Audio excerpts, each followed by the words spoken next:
अस्सलामुअलैकुम। दूर दूर तक खड़े हुए फ़लस्तीनी मुजाहिदीन खुशी से हवाई फायर कर रहे थे। फायरिंग की आवाज़ें पहाड़ी में गूंज रही थीं। खुशी इस बात की थी कि उनके पास 6 टेलीपैथी जानने वाले आ गए थे। उन्होंने आने से पहले फ़ोन और ख्यालख्वानी के ज़रिए रब्ता किया था और कहा था कि वो मुख्तलिफ इस्लामी ममालिक से जहाद के लिए आ रहे हैं। उनका बड़ी गर्मजोशी से इस्तकबाल किया गया था। एक पहाड़ी के दामन में बेशुमार मुजाहिदीन जमा हुए थे। वहाँ याकूब ने कहा, मैं किसी इस्लामी मुल्क से नहीं आया हूँ, मैं यहाँ की आर्मी में एक आला अफसर था। उसकी इस बात पर सभी चौंक गए। कुछ उसे सवालिया नज़रों से देख रहे थे, कुछ गुस्से से देखने लगे। इसराइली फौजी आए दिन उन्हें परेशान करते थे, मुल्क के दुश्मन समझते थे। इन हालात में वो मुजाहिदीन उनसे छुपकर मुकाबला करते रहते थे। उसी इसराइली फ़ौज का एक आला अफसर मुसलमान बनकर उनके पास आ गया था। याकूब ने कहा, अगर मैं झूठा और फरेबी होता तो अपनी असलियत कभी जाहिर न करता। पहले मैं एक कट्टर यहूदी था, मेरा नाम जेकब था, अब मेरा नाम याकूब है। मैंने और मेरे इन 5 साथियों ने दिल से इस्लाम कबूल किया है।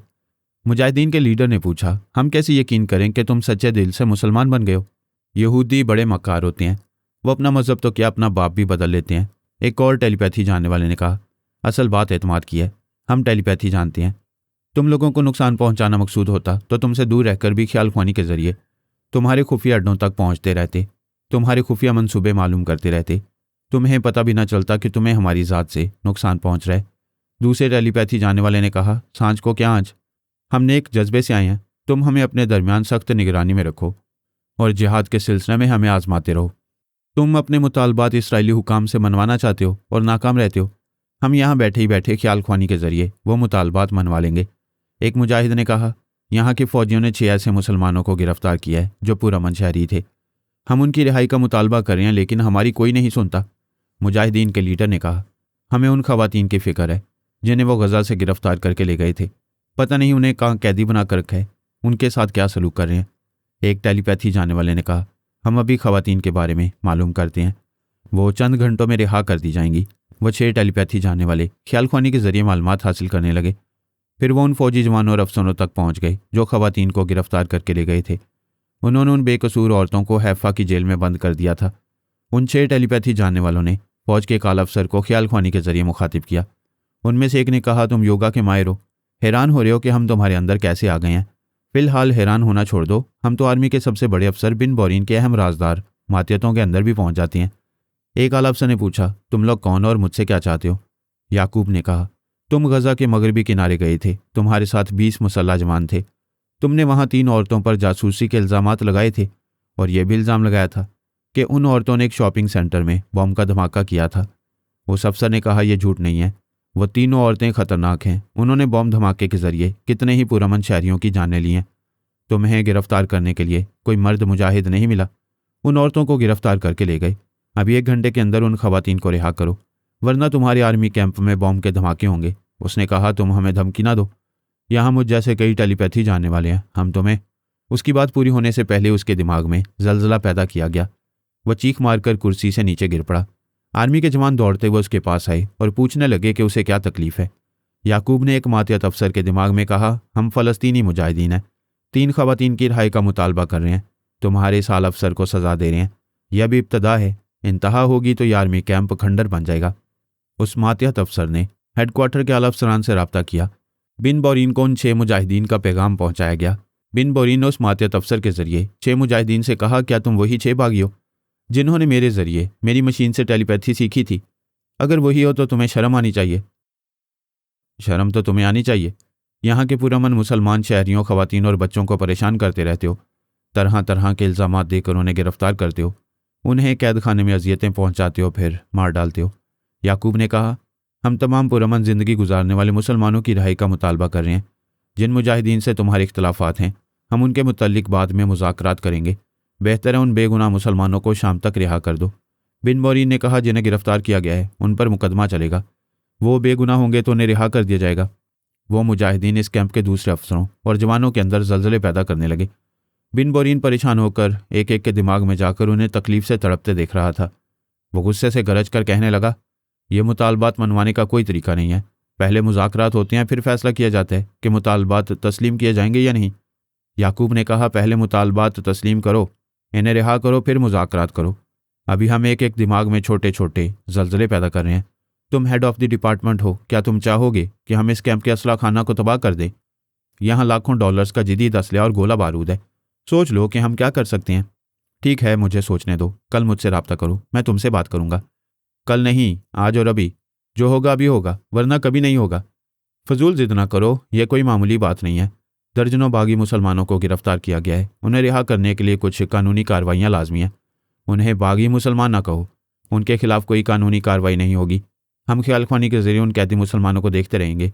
अगर मुल्क की तमाम जेलों से आधे घंटे के अंदर उन्हें रिहा ना किया गया तो ठीक 30 मिनट के बाद इस कैंप में ज़बरदस्त धमाके होंगे। इसे खंडर बना दिया जाएगा। बिन बोरीन ने उनसे गुफ्तगू के दौरान में एल्पा को अपने पास बुला लिया। वो ये बातें सुन रही थी। उसने बिन बोरीन से कहा, हमारे ये 6 टेलीपैथी जानने वाले वहाँ मुजाहिद बनकर गए हैं। मुसलमानों को अपनी कारकर्दगी दिखाना चाहते हैं। ये अपने मुतालबात से बाज नहीं आएंगे। फ़िलहाल हमें इनके मुतालबात तस्लीम करने होंगे। तुम ये बताओ, हमारे जासूस क्या कर रहे हैं? तुमने कहा था इन 6 मुजाहिदीन को तलाश किया जा रहा है। बिन बोरीन ने कहा, बेशक उन्हें तलाश किया जा रहा है। मालूम होता है हमारे वो 6 बागी मुसलमानों की आबादी में नहीं हैं, पैदाइशी तौर पर यहूदी हैं, इसलिए यहूदियों के दरमियान आसानी से छुपे हुए हैं। एल्पा ने कहा, मुसलमान बागी जो हमारे खिलाफ फाइट कर रहे हैं, उनसे इन 6 टेलीपैथी जानने वालों ने रब्ता किया है। वो यकीनन उनसे मुलाकात कर रहे होंगे, एक दूसरे से मुतारिफ हो रहे होंगे। उन्हें ऐसी पहाड़ियों में तलाश किया जाए जहाँ मुजाहिदीन छुपे रहते हैं। हमारे जासूस जी जान से कोशिशें कर रहे हैं। उन्होंने धमकियां दी हैं कि यहाँ मुसलमानों के घरों में घुसकर उन्हें तलाश ना किया जाए। अगर हमारे जासूस एक मुसलमान के घर में घुसेंगे तो वो 10 यहूदियों को तबाह कर देंगे। यही वजह है कि उन्हें तलाश करने में दिक्कत पेश आ रही है। एल्पा ने कहा, बहरहाल उनके मौजूदा मुतालबात से पीछा छुड़ाओ, हम बाद में भरपूर जवाबी कार्रवाई करेंगे। बिन बोरीन ने अपने मातियत के जरिए उनसे कहा, ठीक है, हम तमाम मुसलमान कैदियों को रिहा कर रहे हैं। उन 6 टेलीपैथी जानने वालों ने तमाम मुजाहिदीन को खुशखबरी सुनाई। हमारे तमाम मुसलमान कैदी अभी रिहा किए जा रहे हैं। वह मुल्क की मुख्तलिफ जेलों में हैं, शाम तक अपने घरों में पहुंच जाएंगे। वह सब खुशी से उछलने कूदने और हवाई फायरिंग करने लगे। उनके लीडर ने कहा, तुमने बहुत बड़ा कारनामा अंजाम दिया है। हम तमाम मुसलमान कैदियों को रिहाई नहीं दिला सकते थे। तुमने 1 घंटे के अंदर ये काम कर दिखाया है। हम तुम पर भरोसा करेंगे, लेकिन मुकम्मल एतमाद रफ्ता रफ्ता कायम होगा। कोई बात नहीं, हम अपनी सच्चाई और जद्दोजहद से मुकम्मल एतमाद हासिल करते रहेंगे। हमें यहूदी जासूस तलाश कर रहे होंगे, इसलिए हम एक जगह नहीं रह सकेंगे। हम यहाँ से ऐसी जगह जाकर रहेंगे जहाँ यहूदियों और मुसलमानों की मिली जुली आबादी है। मुजाहिदीन के लीडर ने कहा, तुम 6 टेलीपैथी जानने वाले हमारे लिए सबसे ज़्यादा अहम हो। तुम्हें अपनी हिफाजत और सलामती के लिए मुख्तलिफ इलाकों में जाकर रहना होगा। मैं चाहता हूँ तुम में से एक टेलीपैथी जानने वाला मेरे साथ रहा करे। याकूब ने कहा, हम दूर रहकर भी तुम सबके अंदर रहा करेंगे। वैसे तुम लीडर हो, तमाम मुजाहिदीन के लिए बहुत अहम हो, इसलिए मैं तुम्हारे साथ रहूँगा। इस फैसले के मुताबिक 5 टेलीपैथी जानने वाले वहाँ से मुख्तलिफ इलाकों की तरफ चले गए। याकूब उस लीडर के साथ गजा के मगरबी किनारे की एक बस्ती में आ गया। शाम हो चुकी थी। रिहाई पाने वाले मुसलमान अपने अपने घरों में वापस आ रहे थे। रिहाई पाने वाली खवातीन में जमीला नाम की एक जवान बेवा थी। उसका 6 बरस का एक बेटा था। उसने लीडर के साथ याकूब को देखा तो चौंक गई। नफरत से चीख कर बोली, ये तो वही जालिम यहूदी अफसर है जो 6 माह पहले मेरे शौहर और उसके साथी मुजाहिदीन को गिरफ्तार करके ले गया था।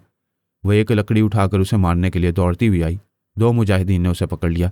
उसके बेटे ने एक पत्थर उठाकर याकूब को मारा। पत्थर उसकी पेशानी पर आकर लगा। एक मुजाहिद ने उसे भी पकड़ लिया। लीडर ने कहा, जमीला, सब्र तहम्मुल से काम लो। कल का दुश्मन आज का दोस्त हो सकता है। इसने इस्लाम कबूल किया है, हमारे साथ जिहाद करने आया है। ये यहूदी झूठी जुबान से कलमा पढ़ते हैं, मुसलमान बनने का धोखा देते हैं। ताज्जुब है आप इस पर भरोसा कर रहे हैं। तुम ज़रा सब्र कर लोगी तो तुम भी इस पर भरोसा करने लगोगी। मैं मर जाऊंगी मगर अपने शौहर के कातिल पर कभी भरोसा नहीं करूंगी। क्या तुम सब भूल गए कि ये मेरे शौहर और 4 जिन मुजाहिदीन को यहाँ से गिरफ्तार करके ले गया था, बाद में उनकी लाशें वापस आई थीं। याकूब ने कहा, मैंने तुम्हारे शौहर या किसी भी मुजाहिद को कत्ल नहीं किया है, अलबत्ता उन्हें गिरफ्तार किया था। उस वक्त मैं आर्मी का एक जिम्मेदार अफसर था, अपनी ड्यूटी से मजबूर था। मैंने उन्हें जेल में पहुंचा दिया था। इसके बाद उनके साथ क्या सलूक किया गया ये मैं नहीं जानता। आज तुम्हारी ज़ुबान से सुन रहा हूँ कि उन्हें कत्ल किया गया था। लीडर ने कहा, याकूब ने उन दिनों एक आर्मी अफसर की हैसियत से अपना फ़र्ज़ अदा किया था। आज इसने एक सच्चे मुजाहिद की तरह बहुत बड़ा कारनामा अंजाम दिया है। तुम तमाम मुसलमानों को इसी ने रिहा कराया है। जमीला ने कहा, ऐसा करने में भी इसकी कोई चाल होगी। इसने अभी रिहाई दिलाई है, बाद में यहाँ कत्लेआम कराएगा। यह चमकता हुआ सोना बनकर आया है, हम सबको मौत की नींद सुला देगा।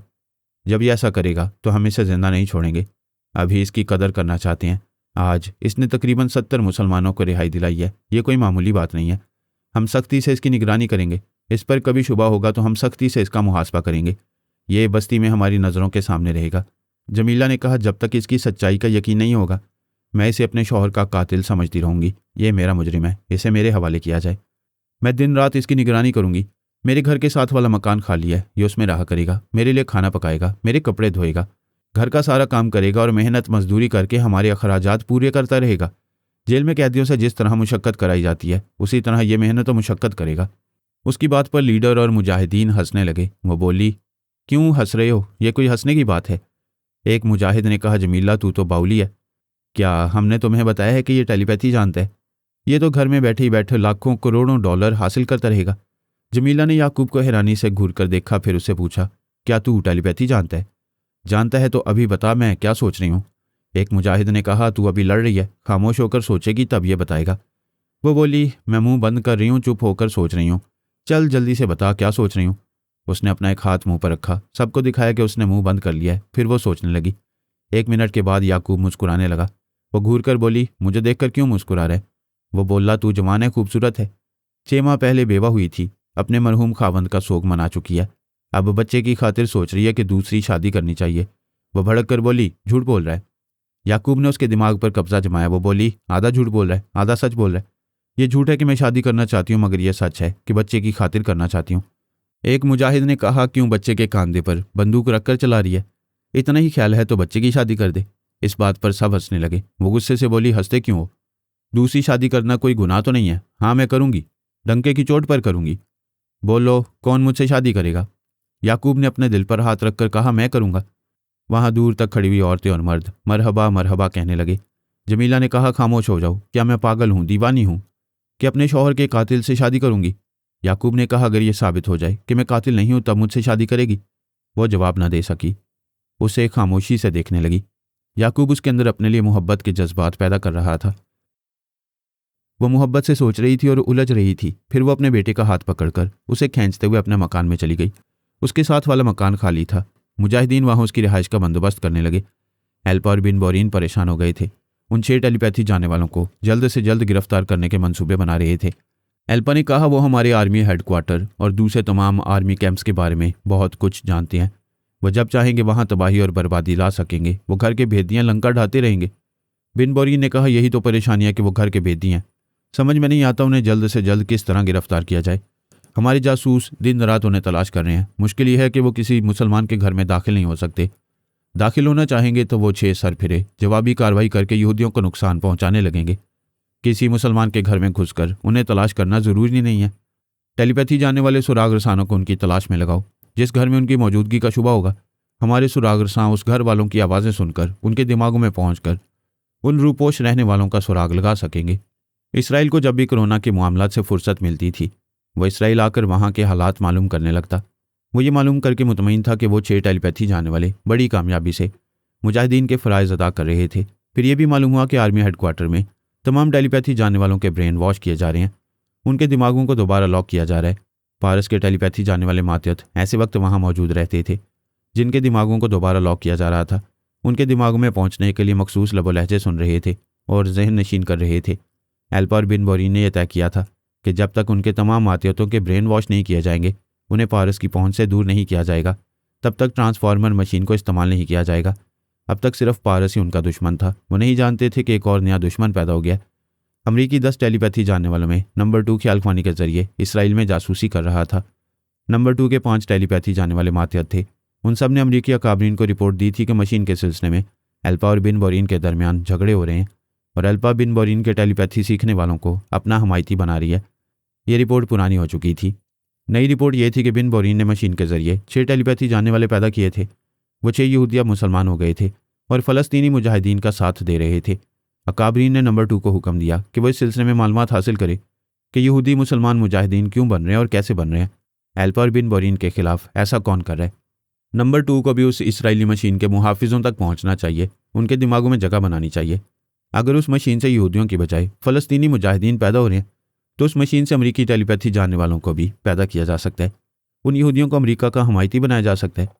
ये बात अमरीकी अकाबरीन को नापसंद थी कि फ़लस्तीनी मुजाहिदीन टेलीपैथी के इल्म सीखते रहें। उन्होंने नंबर 2 को हुक्म दिया था कि उन 6 मुजाहिदीन को वहाँ तलाश करें, फिर वो जहाँ भी नजर आए उन्हें गोली मार दें। नंबर 2 और उसके टेलीपैथी जानने वाले 5 मातहत वहाँ दिन रात मसरूफ़ रहते थे। इसराइली आर्मी के अफसरान के अंदर पहुँचना उनके लिए मुमकिन नहीं था। ये काम पारस के लिए इस तरह आसान हो गया था कि जब एल्पा ने मशीन तैयार की थी और उन आर्मी अफसरों और जवानों को टेलीपैथी सिखा रही थी, तब पारस उनके दिमागों में जाया करता था। एल्पा से गहरी दोस्ती थी, इसलिए उसने इस बात को अहमियत नहीं दी थी कि पारस आर्मी और इंटेलिजेंस के अहम अफराद के दिमागों में पहुंचता रहता है। उसने ये भी नहीं सोचा कि पारस उसे कभी नुकसान भी पहुंचा सकता है। सच तो यह है कि पारस उसे कभी नुकसान नहीं पहुंचाता। वो हमेशा दोस्त बनकर रहना चाहता था।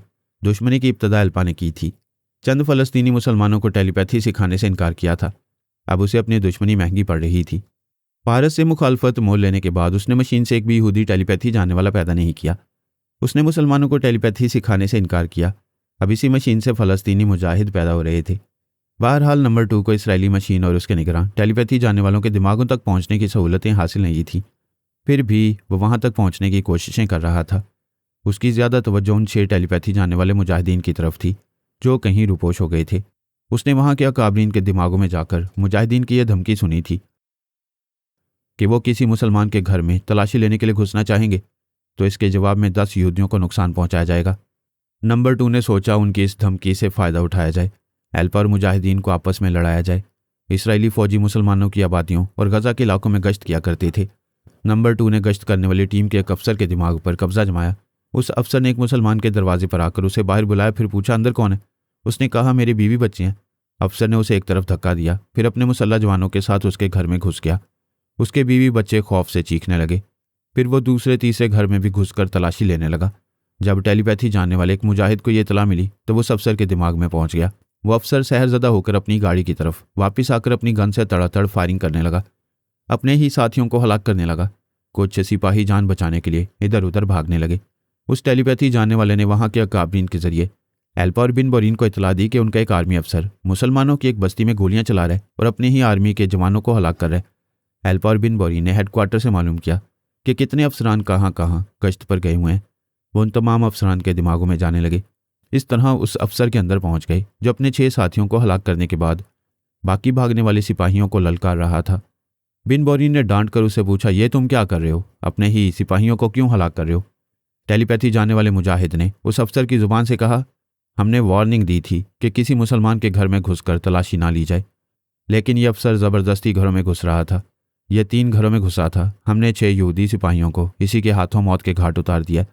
एल्पा ने उस अफसर से कहा, तुम्हें सख्ती से मना किया गया था कि किसी मुसलमान के घर में नहीं जाओगे, किसी के घर की तलाशी नहीं लोगे, फिर तुम क्यों ज़बरदस्ती इनके घरों में गए थे? उस अफसर ने परेशान होकर कहा, मैं हैरान हूँ कि बेख्तियार क्यों उन घरों में घुसता चला गया था। मैं शायद पागल हो गया हूँ। मैंने मुसलमानों के घरों से निकलकर अपने ही सिपाहियों को कत्ल किया है। आप यकीन करें मैंने जानबूझकर ऐसा नहीं किया है। ज़रूर कोई टेलीपैथी जानने वाला मुझसे ये काम करा रहा है। बिन बोरीन ने मुजाहिदीन से कहा, ज़रूर यही बात है। हमारे तमाम अफसरान हमारे अहकामात के पाबंद हैं। तुम अच्छी तरह जानते हो कि पारस हमारा दुश्मन है। वो हमें एक दूसरे से लड़ाने के लिए ऐसा कर रहा है। वहाँ पारस का एक मातियत मौजूद था। उसने कहा, यह गलत है, पारस ने ऐसा नहीं किया है। वह छुपकर दुश्मनी नहीं कर रहा है। कोई और है जो तुम्हारे अफसरों के दिमागों में घुस रहा है। पारस की आड़ लेकर यहाँ अपने तौर पर कार्रवाइयाँ कर रहा है। वाइजमैन ने अमरीकी अकाबरीन से कहा था कि वो उनसे इंतकाम लेगा और तमाम टेलीपैथी जानने वालों को ये बता देगा कि अमेरिका में 10 अहम टेलीपैथी जानने वाले हैं जिन्हें अंडरग्राउंड रखा गया है। उन्हें इस कदर गुमनाम और पुरस्कार बनाया गया है कि कभी कोई टेलीपैथी जानने वाला ना उन्हें देख सकेगा और ना ही कभी उनकी आवाज़ सुन सकेगा। वह 10 टेलीपैथी जानने वाले हर उस मुल्क में पहुंच रहे हैं जहां ट्रांसफार्मर मशीन तैयार हो चुकी है। वाइजमैन ने यह तमाम राज तमाम टेलीपैथी जानने वालों तक पहुंचा दिया था। एल्पा ने कहा, यह अमरीकी ख्याल खोनी करने वालों की शरारत है। वो मुजाहिदीन को हमारे खिलाफ भड़का रहे हैं। वो ख्याल खोनी करती हुई अमरीकी फ़ौज के एक आला अफसर के पास पहुंची। फिर उसे बोली, तुम लोगों ने नई ट्रांसफार्मर मशीन तैयार की है, लेकिन इससे पहले कि मैं तुम्हें मुबारकबाद देती, तुमने अपने नए टेलीपैथी जानने वालों के जरिए पहला हमला मुझ पर कराया है। अमरीकी अफसर ने कहा, ये तुम क्या कह रही हो? हमने तुम्हें नुकसान पहुंचाने वाला कोई काम नहीं किया। क्या तुम्हारे 10 टेलीपैथी जानने वाले तुम्हें ये बताते हैं कि वो किस तरह दुश्मनी करते फिर रहे हैं? 10 टेलीपैथी जानने वाले? वाला अफसर परेशान हो गया। ये बात समझ में आ गई कि वाइजमैन आस्तीन का सांप है। अब एल्पा जैसी टेलीपैथी जानने वाली उनके 10 पुरस्कार टेलीपैथी जानने वालों तक ज़रूर पहुंचने की कोशिश करेगी। बात सिर्फ एल्पा की नहीं थी। जो ममालिक फ्रांस को ट्रांसफार्मर मशीन तैयार करने के सिलसिले में मुबारकबाद दे रहे थे, वाइजमैन उन तमाम ममालिक को उन 10 पुरस्कार टेलीपैथी जानने वालों के मुतालिक बता रहा था। इस तरह तमाम टेलीपैथी जानने वाले ये 2 बातें मालूम कर चुके थे कि अमेरिका में 10 निहायत काबिल टेलीपैथी जानने वालों को गैर मामूली राजदारी से अंडरग्राउंड रखा गया है। और दूसरी बात यह कि उस मशीन का माहिर मैकेनिक वाइजमैन फ्रांस में टेलीपैथी के शोबे का इंचार्ज बन गया है। ये इंसानी फितरत है कि उससे कोई बात छुपाई जाए तो वो तजस्सुस में मुब्तला हो जाता है। जब तक खोज ना लगाए, अंदर की बात मालूम ना कर ले, तब तक उससे सुकून नहीं मिलता। अब कितने ही टेलीपैथी जानने वाले ये सोचने लगे कि ना जाने वो 10 टेलीपैथी जानने वाले कौन है और जेर ज़मीन रहकर इंतहाई राजदारी से क्या कर रहे हैं।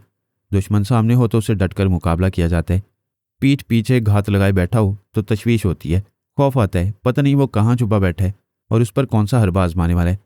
यही सोचा जाता है कि छुपकर हमला करने वाले से पहले उसे तलाश करके बेनकाब किया जाए और उसे ख़त्म कर दिया जाए, वो दुश्मनी करे या ना करे। टेलीपैथी की दुनिया में इससे बड़ी दुश्मनी और कोई नहीं होती कि मुखालिफ ख्याल ख्वानी करने वाला कहीं छुपाओ और फिर किसी चालबाजी से दिमाग में आकर अपना मामूल और महकूम बना ले। किसी मुखालिफ से मिलने वाली मौत जहनी गुलामी से बेहतर होती है। टेलीपैथी जानने वाले मर जाना पसंद करते हैं, लेकिन किसी को अपने दिमाग में आने का मौका नहीं देते। कई टेलीपैथी जानने वाले अपने अपने मामलात में मसरूफ़ थे। उन्होंने यह तय कर लिया था कि अब वक्त निकाल कर अमरीकी मामलात में भी ज़रूर मुदाखलत करेंगे। ये ज़रूर मालूम करने की कोशिश करेंगे कि वो अंडरग्राउंड जेल खाना कहाँ है, जहाँ 10 अहम टेलीपैथी जानने वालों को एटम बॉम्ब और हाइड्रोजन बॉम्ब की तरह बड़ी राजदारी से छुपा कर रखा गया है। बायरन टोड और उसके साथियों को ये मालूम हुआ था कि पारस की वाइफ सानी कनाडा पहुंची हुई है। उन्होंने उसी वक्त समझ लिया था कि सानी किसी खास मकसद के लिए वहां गई हुई है।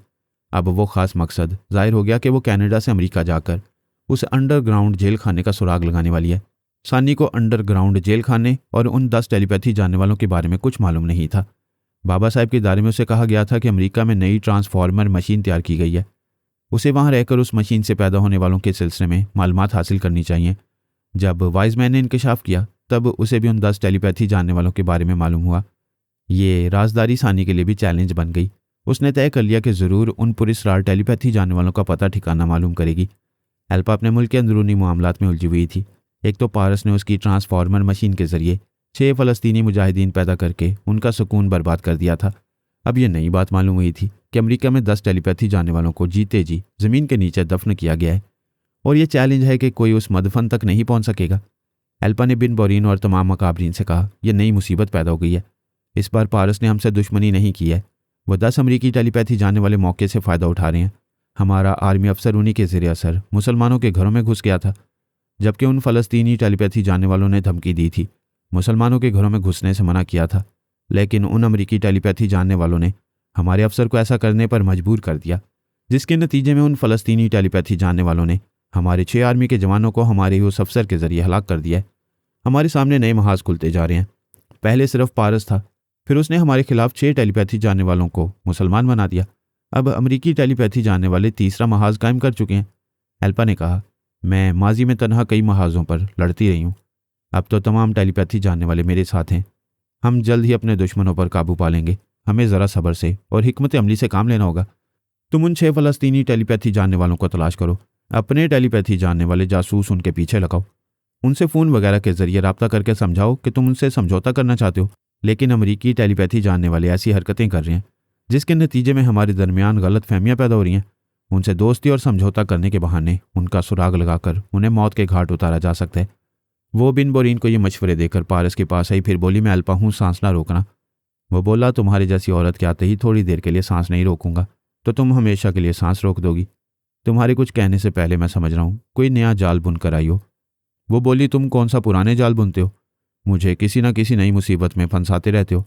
हमारा वो आर्मी अफसर तुम्हारे अहकामात का पाबंद था, वो कभी किसी मुसलमान के घर में ना घुसता, लेकिन अब अमरीकी टेलीपैथी जानने वाले हमारी आपस की दुश्मनी से फ़ायदा उठा रहे हैं। उन्होंने उस आर्मी अफसर को मुसलमानों के घरों में घुसने पर मजबूर किया था। क्या तुम यकीन करोगे? तुम कभी धोखा नहीं देती हो, कभी झूठ नहीं बोलती हो। तुम कह रही हो तो आंखें बंद करके यकीन कर लेता हूँ। तुम यकीन नहीं कर रहे हो, ताने दे रहे हो। मैं बड़ी से बड़ी कसम खाकर कहती हूँ कि अमरीकी टेलीपैथी जानने वाले हमें आपस में लड़ा रहे हैं। पारस ने कहा, वरना हम कभी नहीं लड़ते हैं, प्यारो मोहब्बत से रहते हैं। अगर अमरीकी टेलीपैथी जानने वाले ऐसी हरकतें ना करते तो तुम फ़लस्तीनी मुजाहिदीन से दुश्मनी ना करती, उन 6 टेलीपैथी जानने वालों को गले लगा लेती। मैं कभी उन बागी टेलीपैथी जानने वालों को गले नहीं लगाऊंगी, वो मेरे अपने हैं। पहले उन्हें समझाऊंगी, उनके दिमागों से तुम्हारे तनवीमी अमल को ख़त्म करूंगी, उन्हें फिर से यहूदी बनाऊंगी। अगर ऐसा ना कर सकी तो अपने मुल्क में तबाही फैलाने के लिए उन्हें जिंदा नहीं छोड़ूंगी। क्या मुझसे यही कहने आई हो कि कसाई की बेटी हो, उन 6 फ़लस्तीनी टेलीपैथी जानने वालों का कीमा बनाने वाली हो? मैं ये कहने आई हूँ कि फ़लस्तीनी टेलीपैथी जानने वालों के सिलसिले में जो भी झगड़ा हो रहा है उसे मेरे और तुम्हारे दरमियान रहना चाहिए। अमरीकी टेलीपैथी जानने वालों को हमारे मामले में मुदाखलत नहीं करना चाहिए। अगर वो मुदाखलत कर रहे हैं तो मैं क्या कर सकता हूँ? क्या हाथ में छड़ी लेकर उन्हें डांटना शुरू कर दूं कि बच्चों, अदब से एक तरफ बैठो, हम बड़ों के मामले में टांग ना अड़ाओ? तुम इतने अहम और संजीदा मामले को मजाक में क्यों उड़ा रहे हो? तुम अपना मजाक उड़वाने के लिए मेरे पास आई हो? तुम्हें अमरीकी टेलीपैथी जानने वालों से शिकायत है? उनके पास जाकर उन्हें समझाओ या धमकियां दो कि वो तुम्हारे मुल्क की मामलात में मुदाखलत ना करें। मेरे इस मामले से कोई ताल्लुक नहीं है। तुम मेरे पास क्यों आई हो? तुम्हारा ताल्लुक है। तुमने ही उन 6 ख्यालख्वानी करने वालों को हमारे लिए मसला बनाया है। अब वो अमरीकी इस मसले से फ़ायदा उठा रहे हैं।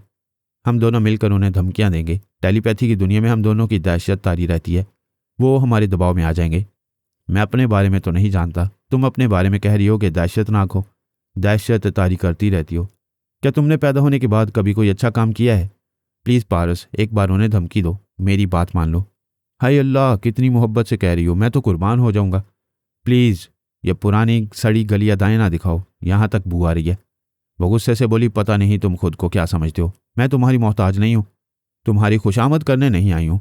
मैं खुद ही उन 10 टेलीपैथी जानने वालों से निमट लूंगी, बल्कि तुम्हारे खिलाफ उनसे दोस्ती करूंगी। सियासी मामलात में इसराइल और अमरीका एक दूसरे के लिए लाजमा मलजूम है। टेलीपैथी के मामलात में भी हमारे दरमियान समझौता होगा। फिर तुम्हें पता चलेगा कि हमारे मुत्तहिद होने से तुम्हें कैसे नुकसानात पहुंच रहे हैं। ईसाइयों और यहूदियों का इत्तेहाद हम एक तवील अरसे से देखते आ रहे हैं। तुम मुसलमानों के खिलाफ मुत्तहिद हो जाते हो, लेकिन अपने मामलात में कुत्तों की तरह एक दूसरे से लड़ते रहते हो। तुम्हारे पास जितनी धमकियां थी वो मुझे दे चुकी हो, अब यहाँ से जाओ। उसने सांस रोककर उसकी सोच की लहरों को भगा दिया। वो दिमागी तौर पर हाजिर होकर सोचने लगी। ख्वामखा पारस के पास गई थी। अब वो कभी मेरी बात नहीं मानेगा। मुझे उसके खिलाफ अपनी ताकत को ज़्यादा से ज़्यादा बढ़ाना होगा। वो अमरीकी फ़ौज के काल अफसर के पास पहुंच गई। उसे बोली, मैं अल्पा हूँ, तुम 10 टेलीपैथी जानने वालों को कहीं पाताल में छुपाकर दानिशमंदी का सबूत दे रहे हो। आइंदा मैं भी यही करूंगी। इस तरह कम अज़ कम अपने 10 टेलीपैथी जानने वाले हमेशा दुश्मनों से महफूज रहेंगे। उस आला अफसर ने कहा, हमारी दुनिया बहुत बड़ी है, फिर भी दुश्मनों से छुपने की कोई महफूज जगह नहीं है। हमने अपने टेलीपैथी जानने वालों को छुपाए रखने के ज़बरदस्त हिफाजती इंतजाम किए हुए हैं, लेकिन इंसान ज़मीन की तह में जाकर सोना, चांदी, हीरे जवाहरात और पेट्रोल निकाल लाता है। समुंदर की नामालूम गहराइयों में डूबकर बेशकीमत मोती निकाल लाता है। वाइजमैन ने हमारे राज को राज नहीं रहने दिया। अब तमाम टेलीपैथी जानने वाले हमारे मुल्क में पहुंच रहे होंगे।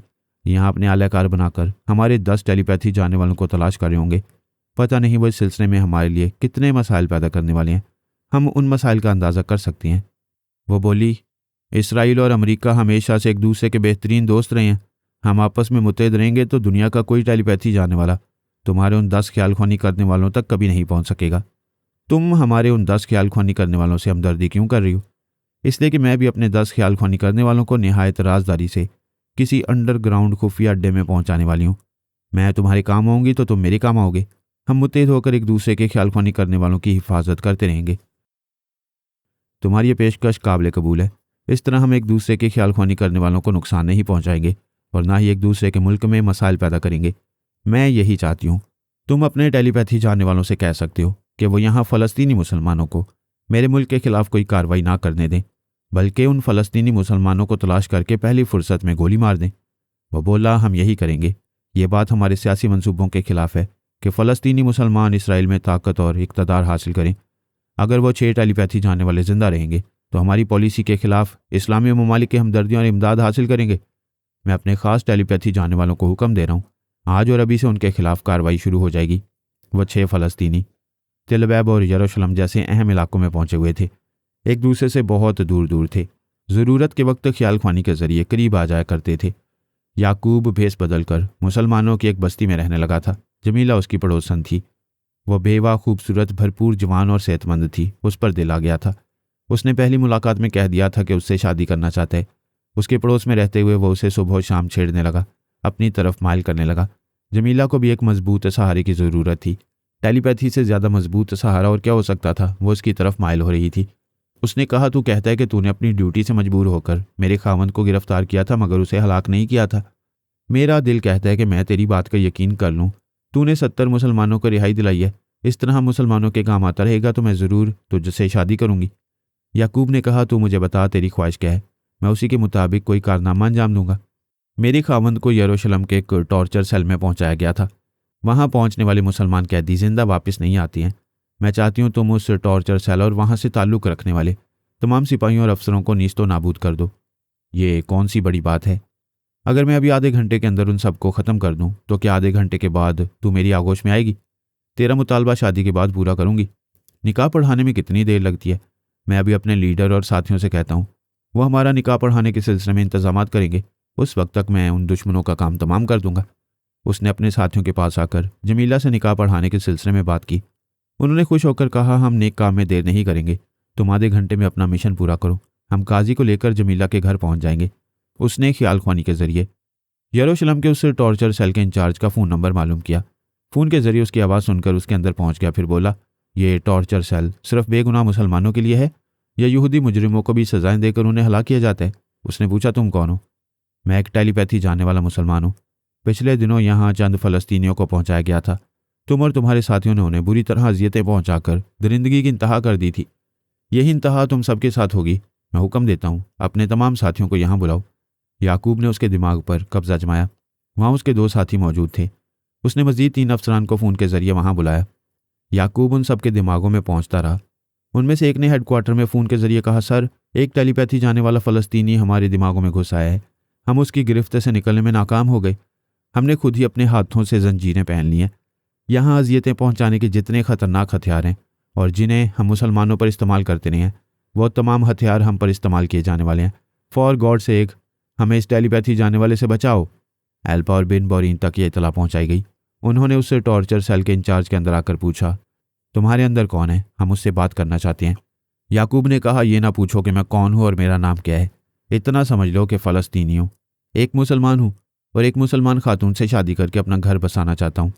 एल्पा ने पूछा, इस टॉर्चर सेल से तुम्हारी शादी का क्या ताल्लुक है? जिससे शादी करना चाहता हूँ उसके खामद को इस टॉर्चर सेल में हलाक किया गया था। उस खातून की ये शर्त है कि मैं इस टॉर्चर सेल को यहाँ के तमाम दरिंदे अफसरान के साथ तबाह कर दूँ। लिहाजा तुम भी उनके दिमागों में रहकर देखो कि दरिंदगी क्या होती है और बेगुनाह इंसान किस तरह तकलीफ़ें बर्दाश्त करते करते दम तोड़ देते हैं। वहाँ तमाम दरिंदे अफसरान जंजीरों में जकड़े हुए थे। सिर्फ एक इंचार्ज आज़ाद था। वो याकूब की मर्जी के मुताबिक वहाँ के ख़तरनाक हथियारों से उन्हें ज़ख्मी करने लगा। उनके जिस्म के एक एक हिस्से पर तेज़ाब डालकर उनके गोश्त और हड्डियों को गलाने लगा। वो चीखें मार मार कर ज़िंदगी की भीख मांग रहे थे। एल्पा और बिन बोरीन ने उसे इंचार्ज के दिमाग पर कब्जा जमाकर उसे इस दरिंदगी से रोक दिया। याकूब दूसरे आलाकार के दिमाग में वहाँ आकर उन्हें अजियतें पहुँचाने लगा। एल्पा और बिन बोरीन उस आलाकार की आवाज़ नहीं सुन सकते थे, इसलिए उसके दिमाग में नहीं पहुँच सकते थे। एल्पा ने उस इंचार्ज के चोर ख्यालात पढ़कर मालूम किया कि किस मुसलमान औरत के खामद को वहाँ लाकर मारा गया था। उसके ख्यालात ने बताया, पिछली बार जिन फ़लस्तीनियों को यहाँ हलाक किया गया था उन्हें गज़ा के करीब मुसलमानों की एक बस्ती से लाया गया था। एल्पा ने बिन बोरीन से कहा, फ़ौरन अपने टेलीपैथी जाने वाले सुराग रसानों को हुक्म दो कि उस बस्ती में ऐसी खातून का पता मालूम करें जिसके शौहर को पिछले दिनों इस टॉर्चर सेल में हलाक किया गया हो।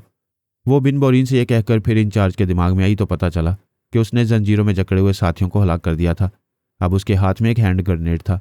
इससे पहले कि एल्पा उसे रोकती, उसने इस ग्रेनेड की चाबी निकाल दी थी। दूसरे ही लम्हे में एक ज़बरदस्त धमाका हुआ। उस इंचार्ज के चीथड़े उड़ गए होंगे। वो टॉर्चर सेल बिल्कुल खंडर बन गया होगा। लेकिन ये तमाशा देखने के लिए एल्पा को किसी के दिमाग में जगह नहीं मिल सकती थी। याकूब ने फ़ौज के एक आला अफसर से रब्ता करके कहा, इस मुल्क में जितने टॉर्चर सेल हैं मैं उन सबको वहाँ के दरिंदे अफसरान समेत नीस्त व नाबूद कर दूंगा। उस आला अफसर ने कहा, नए टेलीपैथी जाने वाले तुम्हारी तरह खूब उछलते हैं फिर झाग की तरह बैठ जाते हैं, तुम्हारी शामत आ गई है। याकूब ने उसके चोर ख्यालात पढ़े। पता चला कि उस इदारे के 2 टेलीपैथी जाने वाले जासूस गज़ा के करीब उस बस्ती में मुसल्लह अफराद के साथ पहुंच रहे हैं जहां से जमीला के खावंद को गिरफ्तार किया गया था। उसने दिमागी तौर पर हाजिर होकर जमीला और दीगर अफराद से कहा, मैं इस टॉर्चर सेल को 6 दरिंदों समेत तबाह कर चुका हूँ। यरूशलेम के इस हिस्से में अगर हमारा कोई साथी यहाँ मौजूद है तो उससे फ़ोन के ज़रिए दरियाफ्त कर लो। वो उस टॉर्चर सेल की तरफ जाएगा और मेरी बात की तस्दीक करेगा। एक ने कहा, हमें तुम पर एतमाद है, हम फ़ोन नहीं करेंगे, वहाँ के लोग खुद ही हमें इतला देंगे। यहाँ काजी साहब आ गए हैं, अभी जमीला का निकाह तुमसे पढ़ाया जाएगा। जमीला ने याकूब को देखा फिर शर्मा कर अंदर चली गई। याकूब ने कहा, एक मुश्किल आन पड़ी है, दुश्मन मुझे तलाश करने के लिए इधर आ रहे हैं। अभी निकाह पढ़ाना मुनासिब नहीं है। जब वो दुश्मन यहाँ आकर मुझे नहीं पाएंगे और वापस चले जाएंगे तब निकाह पढ़ाया जाएगा। उनके लीडर ने कहा, तुम हमारे लिए कीमती सरमाया हो, हम हर तरह तुम्हारी हिफाजत करेंगे, यहाँ से चलो। वो बोला, ज़रा 1 मिनट इंतज़ार करो, मैं जमीला से रुखसत होकर आता हूँ, बस जाऊँगा और फ़ौरन आ जाऊँगा। एक फ़लस्तीनी ने कहा, वो मकनातीस बन गई है, इतनी जल्दी नहीं आ सकोगे। मेरी शादी में भी यही हुआ था, नई दुल्हन को छोड़कर रूपोश होने के लिए कहीं जाना था, लेकिन अंदर जाते ही मकनातीस ने जकड़ लिया था। उसकी बात पर सब हंसने लगे। वो मुस्कुराता हुआ मकान के अंदर आया। वो शर्माकर दूसरे कमरे में चली गई। उसने दूसरे कमरे में आकर दरवाजे को बंद किया, फिर उसके करीब आकर कहा, मैं आधे घंटे में तुझे अपना बना लेना चाहता था, लेकिन दुश्मन हालात ने मजबूर कर दिया, मुझे जाना होगा। जमीला ने घूमकर उसे देखा। वो बोला, हुस्न शबाब का मौजे मारता हुआ समुंदर मेरे करीब है, मगर मुझे प्यासा जाना होगा। वो बोली, अभी तुमसे कोई रिश्ता नहीं हुआ है, मगर तुम दिलो दिमाग पर छा गए हो। मैंने अपनी बाकी ज़िंदगी तुम्हारे नाम कर दी है। खैर से जाओ, खैर से आओ, मैं तुम्हारा इंतज़ार करती रहूंगी। उसने अचानक ही उसे खींचकर अपनी आगोश में भर लिया, फिर कहा, खैर से कैसे जाऊं? तूने मेरे अंदर हलचल मचा दिया। बाहर से लीडर ने आवाज़ दी, याकूब, दुश्मन मौत की तरह किसी वक्त भी सर पर पहुंच जाएंगे, फौरन यहां से चलो। याकूब की गिरफ्त ढीली पड़ गई। वो एक सरदाब भरकर बोला, समुंदर से प्यासे को शबनम का कतरा भी ना मिला। वो मुंह छुपाकर हंसने लगे। वो हसरत का मारा वहां से पलटकर बाहर चला गया। अन्नाउन ने कोबरा की बहन से शादी की और कोबरा ने अन्नाउन की बहन को अपनी लाइफ पार्टनर बना लिया। दोनों एक दूसरे के साले बहनोई बन गए। कोबरा ने लंदन के महंगे होटल में एक स्वीट बुक कराया था। इस स्वीट के अंदर खाने पीने और ऐशो आराम का सारा सामान मौजूद था। उसने अपने दुल्हन एंजी से कहा, हमारी शादी बड़ी उजलत में हुई है, अगर कुछ वक्त मिलता तो मैं तुम्हारे लिए एक शानदार महल खरीद लेता, तुम्हें वहां दुल्हन बनाकर ले जाता। क्या तुम्हें अंदाज़ा है कि मुझ जैसे टेलीपैथी जानने वाले के पास कितनी दौलत होगी, और आइंदा मैं तुम्हारे लिए क्या करने वाला हूँ? मैं नहीं जानती, मगर समझ सकती हूँ कि तुमने ख्याल ख्वानी के जरिए मेरी तवक्को से ज़्यादा दौलत हासिल की होगी और आइंदा भी मेरी खातिर बेइंतहा दौलत हासिल करते रहोगे। अन्नाउन हांगकांग के एक महंगे होटल में शीकी को दुल्हन बनाकर ले आया। वो कमरे में पहुंचकर बोली, क्या तुम खामोश रहने के आदी हो, या भी ख्याल ख्वानी के जरिए मेरे चोर ख्यालात पढ़ रहे हो? वो मुस्कुराकर बोला, सॉरी, मैं एक अहम मामले में ख्याल ख्वानी कर रहा था। अब सुबह होने तक किसी का ख्याल नहीं पढ़ूंगा, सिर्फ तुम्हारे वजूद का जुग्राफिया पढ़ता रहूंगा। एक बात पूछूं? पूछोगे तो झूठ बोलूंगी। मेरे चोर ख्यालात पढ़कर मालूम कर लो कि मैं तुम्हें कितना चाहती हूँ। अक्सर सोचती रहती थी, अपने भाई की तरह कोई ख्याल ख्वानी करने वाला लाइफ पार्टनर मिलेगा तो मैं सारी उम्र दौलत से खेलती रहूंगी। आज मेरी ये ख्वाहिश पूरी हो रही है। वो दोनों बातें करने लगे, बड़े प्यार से वक्त गुजारने लगे। वो शाम ही से होटल के स्वीट में आ गए थे। रात 11 बजे शीकी ने कहा, भूख लग रही है, पहले कुछ खा लें, क्या ख्याल है? वो बोला, अच्छा ख्याल है। ये सिपाही भी सुबह तक भूखे पेट नहीं लड़ सकेगा, मैं अभी फ़ोन करता हूँ, खाना आ जाएगा। उसने रिसीवर उठाकर फ़ोन करना चाहा। शीकी ने उसके हाथ से रिसीवर लेकर क्रैडल पर रखते हुए कहा, इस कमरे में होटल का मुलाजिम खाना लेकर आएगा। आज रात मैं किसी की सूरत नहीं देखना चाहती, सुबह तक सिर्फ तुम्हें देखती रहूंगी। यहाँ हॉट पॉट में गर्म खाना है, ठंडी बोतलें हैं, इस खाने से गुजारा हो जाएगा। अन्नाउन उसके प्यार की सदा पर कुर्बान होने लगा। कहने लगा, तुम मुझे इस कदर चाहती हो कि मेरे सिवा किसी दूसरे की सूरत देखना तुम्हें गवारा नहीं है। मैं नहीं जानता था कि मर्द को औरत से ऐसी दीवानावार मोहब्बत मिलती है। वो खाने के लिए डाइनिंग टेबल पर आकर बैठ गई। वो हॉट पॉट से गर्म खाना निकालकर और फ्रिज से ठंडी बोतलें निकालकर खाने पीने लगे। शीकी ने अपने हाथ से उसे पहला लुकमा खिलाया, फिर कहा, अब तुम मुझे खिलाओ। हमारे यहाँ ये रस्म है कि दुल्हन अपनी प्लेट का खाना अपने दुल्हा को खिलाती है और दुल्हा अपना खाना दुल्हन को खिलाता है। ये हमारा कीदा है कि दुल्हा इसी तरह सारी ज़िंदगी अपने हाथ की कमाई खिलाता रहेगा। वो अपने हाथ से उसे खिलाने लगा और उसके हाथ से खाने लगा। चंद लुकमे खाने के बाद ही उसे कमज़ोरी का एहसास हुआ। वो परेशान होकर बोला, मेरी तबीयत घबरा रही है, ये खाना तुमने कहाँ से मंगवाया था?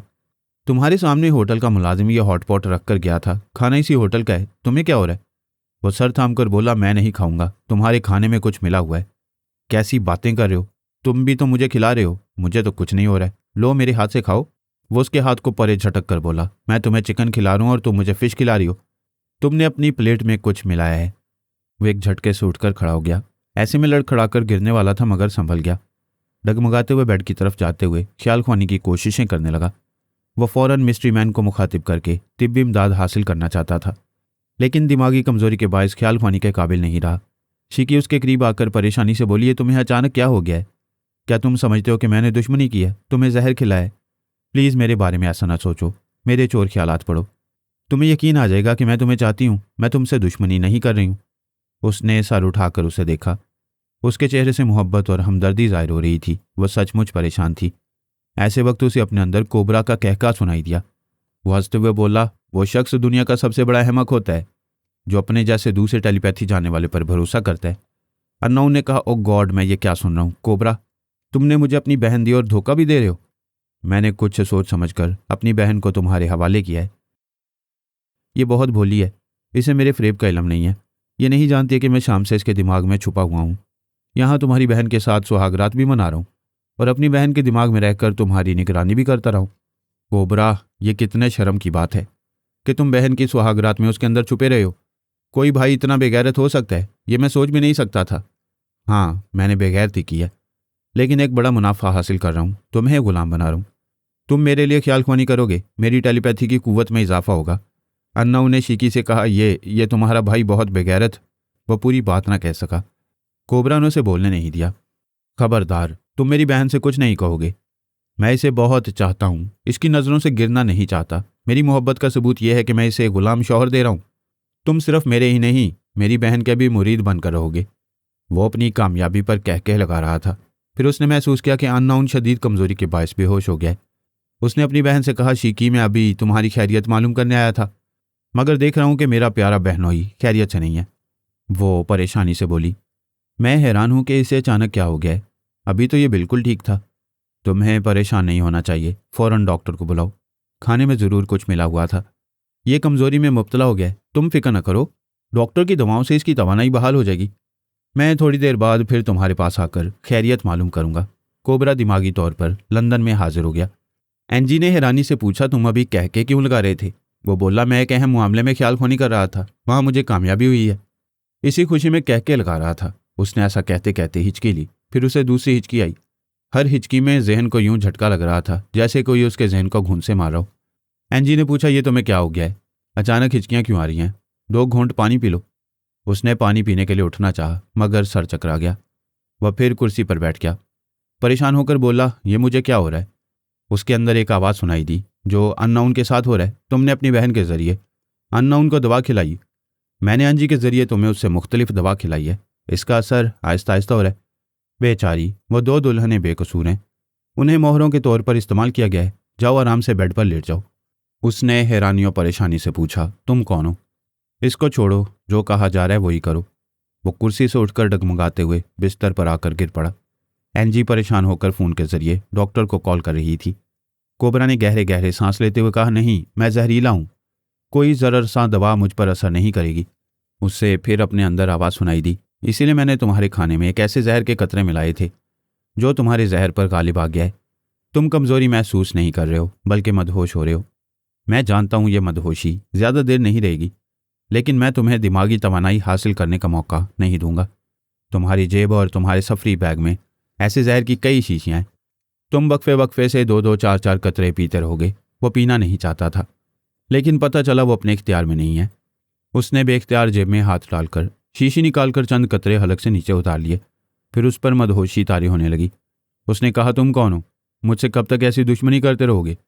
तुम इस तरह जहर की थोड़ी थोड़ी खुराक देकर मुझे और जहरीला बना रहे हो। वो बोला, नहीं, एक बैनुल अक़वामी शोहरत का हामिल बहुत ही जहरीला डॉक्टर मेरे पास मौजूद है। जिस तरह लोहे को लोहा काटता है, उसी तरह वो तुम्हें ऐसा जहर दे रहा है जो तुम्हारे अंदर के जहर को हमेशा के लिए ख़त्म कर देगा। तुम चंद दिनों में जहरीले नहीं रहोगे, एक आम टेलीपैथी जानने वाले गुलाम बनकर मेरे अहकामात की तामील करते रहोगे। जहर की दूसरी खुराक ने काम दिखाया था। वह मदहोशी से बेहोशी की तरफ मुंतकिल हो गया। एनजी परेशान थी। डॉक्टर आ गया था, उसका मुआयना कर रहा था और कह रहा था, इसे हस्पताल में दाखिल करना होगा। एनजी ने मिस्ट्री मैन के ज़ेर असर रहकर कहा, मैं इसे हस्पताल नहीं ले जाऊंगी, अपने माँ बाप के बंगले में ले जाकर इसका इलाज कराऊंगी। मिस्ट्री मैन नहीं चाहता था कि वो हस्पताल जाए। उसने अपने एक मातिहत टेलीपैथी जानने वाले को उसके दिमाग में बिठा दिया था। फिर उसे हुक्म दिया था, जब भी कोबरा होश में आए और ज़रा तवानाई महसूस करने लगे तो उसे शीशी से 2-4 कतरे पिला दिया करो। सोनिया किले में थी, रावी चैन लिख रहा था। उसने तमाम दुश्मनों को एक दूसरे का मुखालिफ बना दिया था। वो खुद को सबसे ज़्यादा शाहजोर और बरतर साबित करने के लिए एक दूसरे को हलाक करने की साजिशें कर रहे थे। ये साजिशें शुरू हो चुकी थीं। बायरन टोड ने मुझ पर बर्तरी हासिल करने के लिए मेरी कमज़ोरियों से खेलना चाहा था। अगर वो कामयाब हो जाता तो फ़ख्र से कह सकता था कि उसने सबसे पुराने और तजुर्बेकार टेलीपैथी जानने वाले को शिकस्त दी है, लेकिन यह हसरत उसके दिल में रह गई। बायरन टोड ने बर्तरी हासिल करने की धुन में ज़बरदस्त नुकसान उठाया था। उसके 2 टेलीपैथी जानने वाले साथी आंद्रे और साइमन मारे गए थे। उधर कोबरा और अन्नाउन नुकसान उठा रहे थे। सोनिया ये साबित कर रही थी कि एक औरत 1000 शाहजोरों को एक दूसरे से लड़ा सकती है। वो किले के अंदर महल के शाहाना बेडरूम में आराम से लेटी हुई थी। उसने सोचा, तमाम टेलीपैथी जानने वालों ने सबसे बर्तरी हासिल करके उससे शादी करने का दावा किया था। ऐसा दावा करने वालों से फिर छेड़छाड़ करनी चाहिए, फिर उन्हें एक दूसरे से उलझाना चाहिए। उसे बायरन टोड के बारे में मालूम हो चुका था कि वो कितना बड़ा नुकसान उठा चुका है। कोबरा और अननाउन की कोई खबर नहीं थी। उसने ख्याल ख्वानी की परवास की। ये जानती थी कि अननाउन सांस रोक लेगा, लेकिन ऐसा नहीं हुआ। इस वक्त वो दवा के जेर असर होटल के बेड पर गिरा पड़ा था। शीकी उसके लिए परेशान हो रही थी। उधर सोनिया अपने बेड पर उठकर बैठ गई। जरा सी ख्याल ख्वानी से पता चल गया कि एक शिकार हाथ आ रहा है। वो उसके ख्यालात पढ़ने लगी। पता चला कि उसने और कोबरा ने एक दूसरे की बहन से शादी की थी। कोबरा अपनी दुल्हन एंजी के साथ लंदन में था और अननाउन अपनी दुल्हन के साथ सुहागरात मनाने के लिए हांगकांग पहुंचा हुआ था। सोनिया ने फौरन ही मुझे मुखातिब करते हुए कहा, तुम हांगकांग के जिस होटल में हो वहां से 1 घंटे की ड्राइव पर होटल शिंघाई है। वहां अननाउन एक बिस्तर पर कमजोरी में मुब्तला पड़ा हुआ है। तुम फौरन उसके पास जाओ। इन हालात में जो करना चाहते हो करो। मैंने अननाउन की आवाज़ और लहजे को गिरफ्त में लेकर ख्याल ख्वानी की, फिर वहां पहुंच गया। उसके दिमाग में कोबरा की बातें सुनाई दे रही थीं। उसकी बातों से जाहिर हो रहा था कि उसने दवा के जरिए अननाउन को दिमागी कमजोरी में मुब्तला किया है और अब उसे अपना मामूल और महकूम बनाने वाला है। अननाउन के चोर ख्यालात ने उसे उस पुरस्कार मिस्ट्री मैन के बारे में भी कुछ बताया। सोनिया अननाउन को मेरे हवाले करके कोबरा के पास गई। वो उसे अननाउन को कमज़ोर करने की मुबारकबाद देना चाहती थी। माली की हैसियत से कहना चाहती थी कि वह अननाउन की तरह बायरन टोड और उसके साथियों को भी शिकस्त देगा तो वो उससे ज़रूर शादी करेगी। वो कोबरा के अंदर पहुंची तो अननाउन की तरह उसने भी सांस नहीं रोका। इस वक्त वो भी एक जहर के ज़रिए असर आ गया था। कोई अजनबी उसके अंदर बोल रहा था। सोनिया इससे पहले अननाउन के ख्यालात पढ़कर मिस्ट्री मैन के बारे में मालूम कर चुकी थी। वो समझ गई कि कोबरा के अंदर वही मिस्ट्री मैन बोल रहा है और एक जहरीले डॉक्टर के ताउन से कोबरा के अंदर से जहर का तोड़ कर रहा था। वो उसके अंदर के जहर को हमेशा के लिए ख़त्म करके आइंदा उसे अपना गुलाम बना सकेगा या नहीं, ये बाद में मालूम होने वाला था। वो मेरे पास आकर बोली, मिस्ट्री मैन ने अपने मातियत अननाउन के जरिए कोबरा को ट्रैप किया था। इस बात से बेखबर था कि कोबरा भी चालबाजी दिखाएगा और अननाउन को दिमागी कमजोरी में मुब्तला कर देगा, यानी मिस्ट्री मैन भी उससे धोखा खा गया। मैंने कहा, मिस्ट्री मैन बहुत पहुंचा हुआ है, उसका कोई नुकसान नहीं होने वाला है। वो बाद में अननाउन की दिमागी कमजोरी दूर कर सकता था। वो कोबरा को महकूम बनाकर कामयाबी हासिल करेगा, लेकिन अचानक तुम्हारी मुदाखलत ने यह बाजी पलट दी है। हम मिस्ट्री मैन को कोबरा और अननाउन के सिलसिले में नाकाम बना सकते हैं, मगर हम ऐसा नहीं करेंगे। हाँ, मिस्ट्री मैन तनवीमी अमल के जरिए जब भी अननाउन और कोबरा के दिमाग को लॉक करेगा, हम लॉक करने वाले लबो लहजे को जहन नशीन कर लेंगे। बस इतना ही काफ़ी होगा। अभी वो दोनों अपनी अपनी कमज़ोरी के बायस सोने वाले थे या बेहोश रहने वाले थे। अननाउन तो कमज़ोरी बर्दाश्त ना कर सका और बेहोश हो गया। कोबरा बहुत ही ढीठ था। पहले वो जहर की एक एक खुराक के असर से थोड़ी देर के लिए मदहोश होता रहा, फिर जहर ने ज़्यादा असर किया तो वो एक बार बेहोश हो गया, लेकिन आधे घंटे बाद ही होश में आ गया। उसके अंदर का जहर मिस्ट्री मैन से मिलने वाले जहर से फाइट कर रहा था। कभी मगलूब हो जाता था, कभी गालिब आ जाता था। इन हालात में एंजी उसे अपने वालदैन के बंगले में ले गई थी। कोबरा ने एक बार होश में आने के बाद एंजी से कहा, किसी डॉक्टर को ना बुलाओ। एक दुश्मन मेरे दिमाग में आकर मुझे मारने की कोशिशें कर रहा है। हो सके तो कोबरा सांप का जहर कहीं से ले आओ।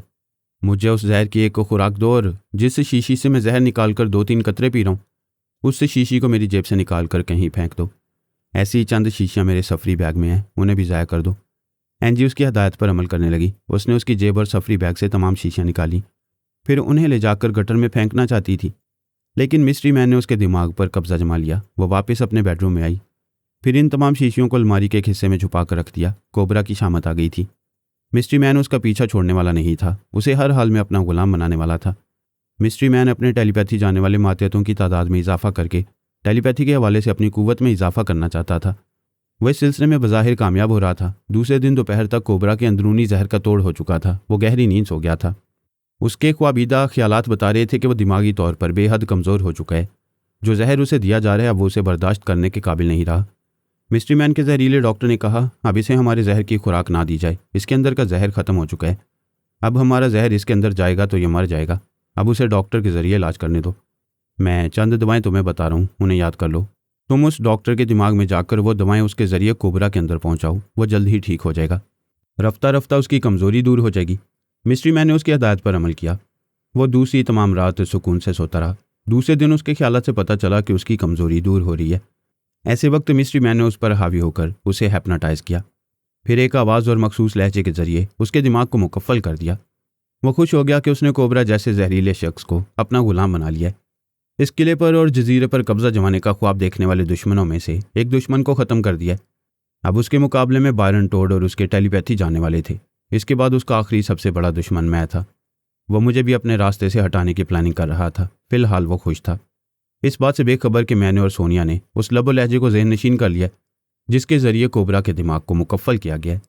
जब अननोन की दिमागी कमज़ोरी दूर होने लगी तो मिस्ट्री मैन ने उसे भी एहतियातन हिप्नोटाइज़ किया। इसके बाद दिमाग को मखसूस लबो लहजे के ज़रिए मुकफ्फल कर दिया। सोनिया ने मुझसे कहा, मिस्ट्री मैन का एक और मातियत पिछले दिन कोबरा के दिमाग में बार बार आ रहा था और उसे जहरीली दवा के कतरे पिला रहा था। मैं उस मातियत के दिमाग में पहुंच गई हूँ। मैंने हैरानी से पूछा, तुम उसके अंदर कैसे पहुंच गई हो? वो बोली, मिस्ट्री मैन एक ही मखसूस लबो लहजे के ज़रिए अपने तमाम मातियतों के अंदर पहुँचता है। मैंने उससे दूसरे मातियत की आवाज़ कोबरा के अंदर सुनी थी। मैंने इस आवाज़ और मखसूस लबो लहजे को आजमाया और ख्याल ख्वानी की परवाज़ की तो उसके दिमाग में पहुँच गई। अब उसी मखसूस लबो लहजे को और अननाउन की आवाज़ को मिलाकर ख्याल ख्वानी की जाएगी तो हम अननाउन के दिमाग में पहुँच जाएंगे। मैंने यही तरीका इख्तियार किया तो उस दूसरे मातियत के दिमाग में भी पहुँच गया। उस दूसरे का नाम कैरी ग्रांट था। बायरन टोड ने किले और जजीरे पर कब्जा जमाने के लिए मेरी कमज़ोरियों से खेलना चाहा था, जिसके नतीजे में वो अपने 2 अहम टेलीपैथी जानने वालों से महरूम हो गया था। मिस्ट्री मैन के साथ भी यही किस्सा हो रहा था। वो भी उस किले और जजीरे पर कब्जा जमाने के अज़ाइम रखता था। इसके लिए उसने दुश्मनों की तादाद कम करने की कोशिश की। कोबरा को अननाउन की बहन एंजी के ज़रिए ट्रैप किया, अपना गुलाम बनाया, लेकिन इस हकीकत से बेखबर रहा कि हम भी उस कोबरा के अंदर जब चाहें जा सकती हैं और जब चाहें उन्हें हलाक कर सकती हैं, लेकिन हमें ऐसा नहीं करना था। मैंने और सोनिया ने यह तय किया कि उसके दोनों मातियतों के दिमागों में खामोशी से जाते रहेंगे और मिस्ट्री मैन की मसरूफियात के अलावा उसकी हिस्ट्री मालूम करते रहेंगे। मैंने सोनिया से कहा, कोबरा को मिस्ट्री मैन का मामूल बनकर नहीं रहना चाहिए, उसकी ताकत में इजाफा नहीं करना चाहिए। उसे यह एहसास दिलाना चाहिए कि वो हमारे मुकाबले में कामयाब होने के बावजूद नाकाम रहा है। सोनिया ने तायद करते हुए कहा, बेशक ये तमाम टेलीपैथी जानने वाले जवारी किले और जजीरे को जीतने के लिए दानिस्ता या नादानिस्ता तौर पर अपने टेलीपैथी जानने वालों को दाव पर लगा रहे हैं। हम इन जवारियों को कभी जीतने का मौका देंगे और कभी जीत को हार में बदल दिया करेंगे। हार जीत का सिलसिला चलता रहे तो जवारी बड़े से बड़े दाव लगाते चले जाते हैं। मिस्ट्री मैन कोबरा के हिप्नोटाइज करने के बाद भी मुतमईन नहीं था। ये स्टडी करना चाहता था कि उसके अंदर का जहर वाकई ख़त्म हो चुका है या भी कुछ बाकी है। वो कभी कभी उसके अंदर आकर ख्यालात पढ़ता रहता था। उसने अपनी तसल्ली के लिए फिर उसे एक बार हिप्नोटाइज किया। इस बार सोनिया उसके अंदर मौजूद थी। जब मिस्ट्री मैन ने दोबारा पूरे इस्तेकाम के साथ उसे अपना मामूल और महकूम बना लिया तो उसे तनवीम में नींद सोने के लिए छोड़कर चला गया। ऐसे वक्त सोनिया ने उस पर मुख्तसर से अमल किया। उसके दिमाग को दूसरी आवाज़ और लबो लहजे के ज़रिए मुकफ्फल किया, फिर उसे दोबारा तनवीमी नींद सुला दिया। बड़ी छीना झपटी हो रही थी। टेलीपैथी जानने वाले एक दूसरे के दिमाग को छीन रहे थे, कभी उन पर कब्जा जमा रहे थे, कभी कब्जा जमाने के बाद महरूम हो रहे थे। माली के किले और जजीरे के अलावा बरतानिया में भी अंडरवर्ल्ड का गॉडफादर बनने के लिए रस्साकशी होने लगी थी। जिम काफ की हलाकत के बाद वहाँ फ़िलहाल कोई गॉडफादर नहीं था। मिस्ट्री मैन को यकीन था कि वो टेलीपैथी के जरिए अंडरवर्ल्ड के मुजरिमों पर गालिब आकर अपने मातियत कैरी ग्रांट को गॉडफादर बना सकेगा। लेकिन स्कॉटलैंड यार्ड में टेलीपैथी जानने वाले जासूस पैदा हो चुके थे। उन्होंने फ़ोन फैक्स और ख्याल ख्वानी के जरिए रूपोश रहने वाले मुजरिमों से कह दिया था कि अब अंडरवर्ल्ड के मामलात पर स्कॉटलैंड यार्ड वालों की गिरफ्त होगी। ये बात मिस्ट्री मैन की तवक्को के खिलाफ थी। जब स्कॉटलैंड यार्ड में नहायत राजदारी से ट्रांसफार्मर मशीन तैयार हो रही थी तो मिस्ट्री मैन ने उस मशीन की तैयारी में रुकावटें पैदा करने की कोशिशें की थीं, लेकिन वहाँ टेलीपैथी जानने वाले 3J थे। उनकी निगरानी में वो मशीन तैयार हो गई और वहाँ के नहायत तजुर्बेकार सुराग रसानों ने टेलीपैथी सीख ली थी। मिस्ट्री मैन ने कैरी ग्रांट को हुक्म दिया कि वो स्कॉटलैंड यार्ड के अंदर सुरंग बनाता रहे। वो खुद भी ऐसे सुराग रसानों और वहाँ के अहम अहदेदारों के अंदर जाता रहेगा और मालूम करता रहेगा कि इस मशीन को कहाँ छुपा कर रखा गया है। ऐसे अहदेदार बहुत कम थे जो योगा के माहिर थे। उन्हें हिप्नोटाइज करके अपना मामूल बनाया जा सकता था। एक बार वहाँ की मशीन पर कब्जा जमाने के बाद मिस्ट्री मैन पूरे यूरोप पर हुक्मरानी कर सकता था। अभी ये ख्वाब था, ताबीर बहुत दूर थी। वो कोबरा की खैरियत मालूम करने के लिए उसके दिमाग में आया तो उसने सांस रोक लिया। मिस्ट्री मैन को हैरानी हुई। वो दूसरी बार उसके दिमाग में गया तो उसने फिर सांस रोक लिया। उसने एंजी के जरिए उसे मुखातिब किया। वो कोबरा से बोली, जिसने तुम पर तनवीमी अमल किया था वो मेरी ज़ुबान से पूछ रहा है कि तुम अपने आमिल के मखसूस लबो लहजे को क्यों भूल गए हो? क्या तुम उसे नहीं पहचान रहे हो?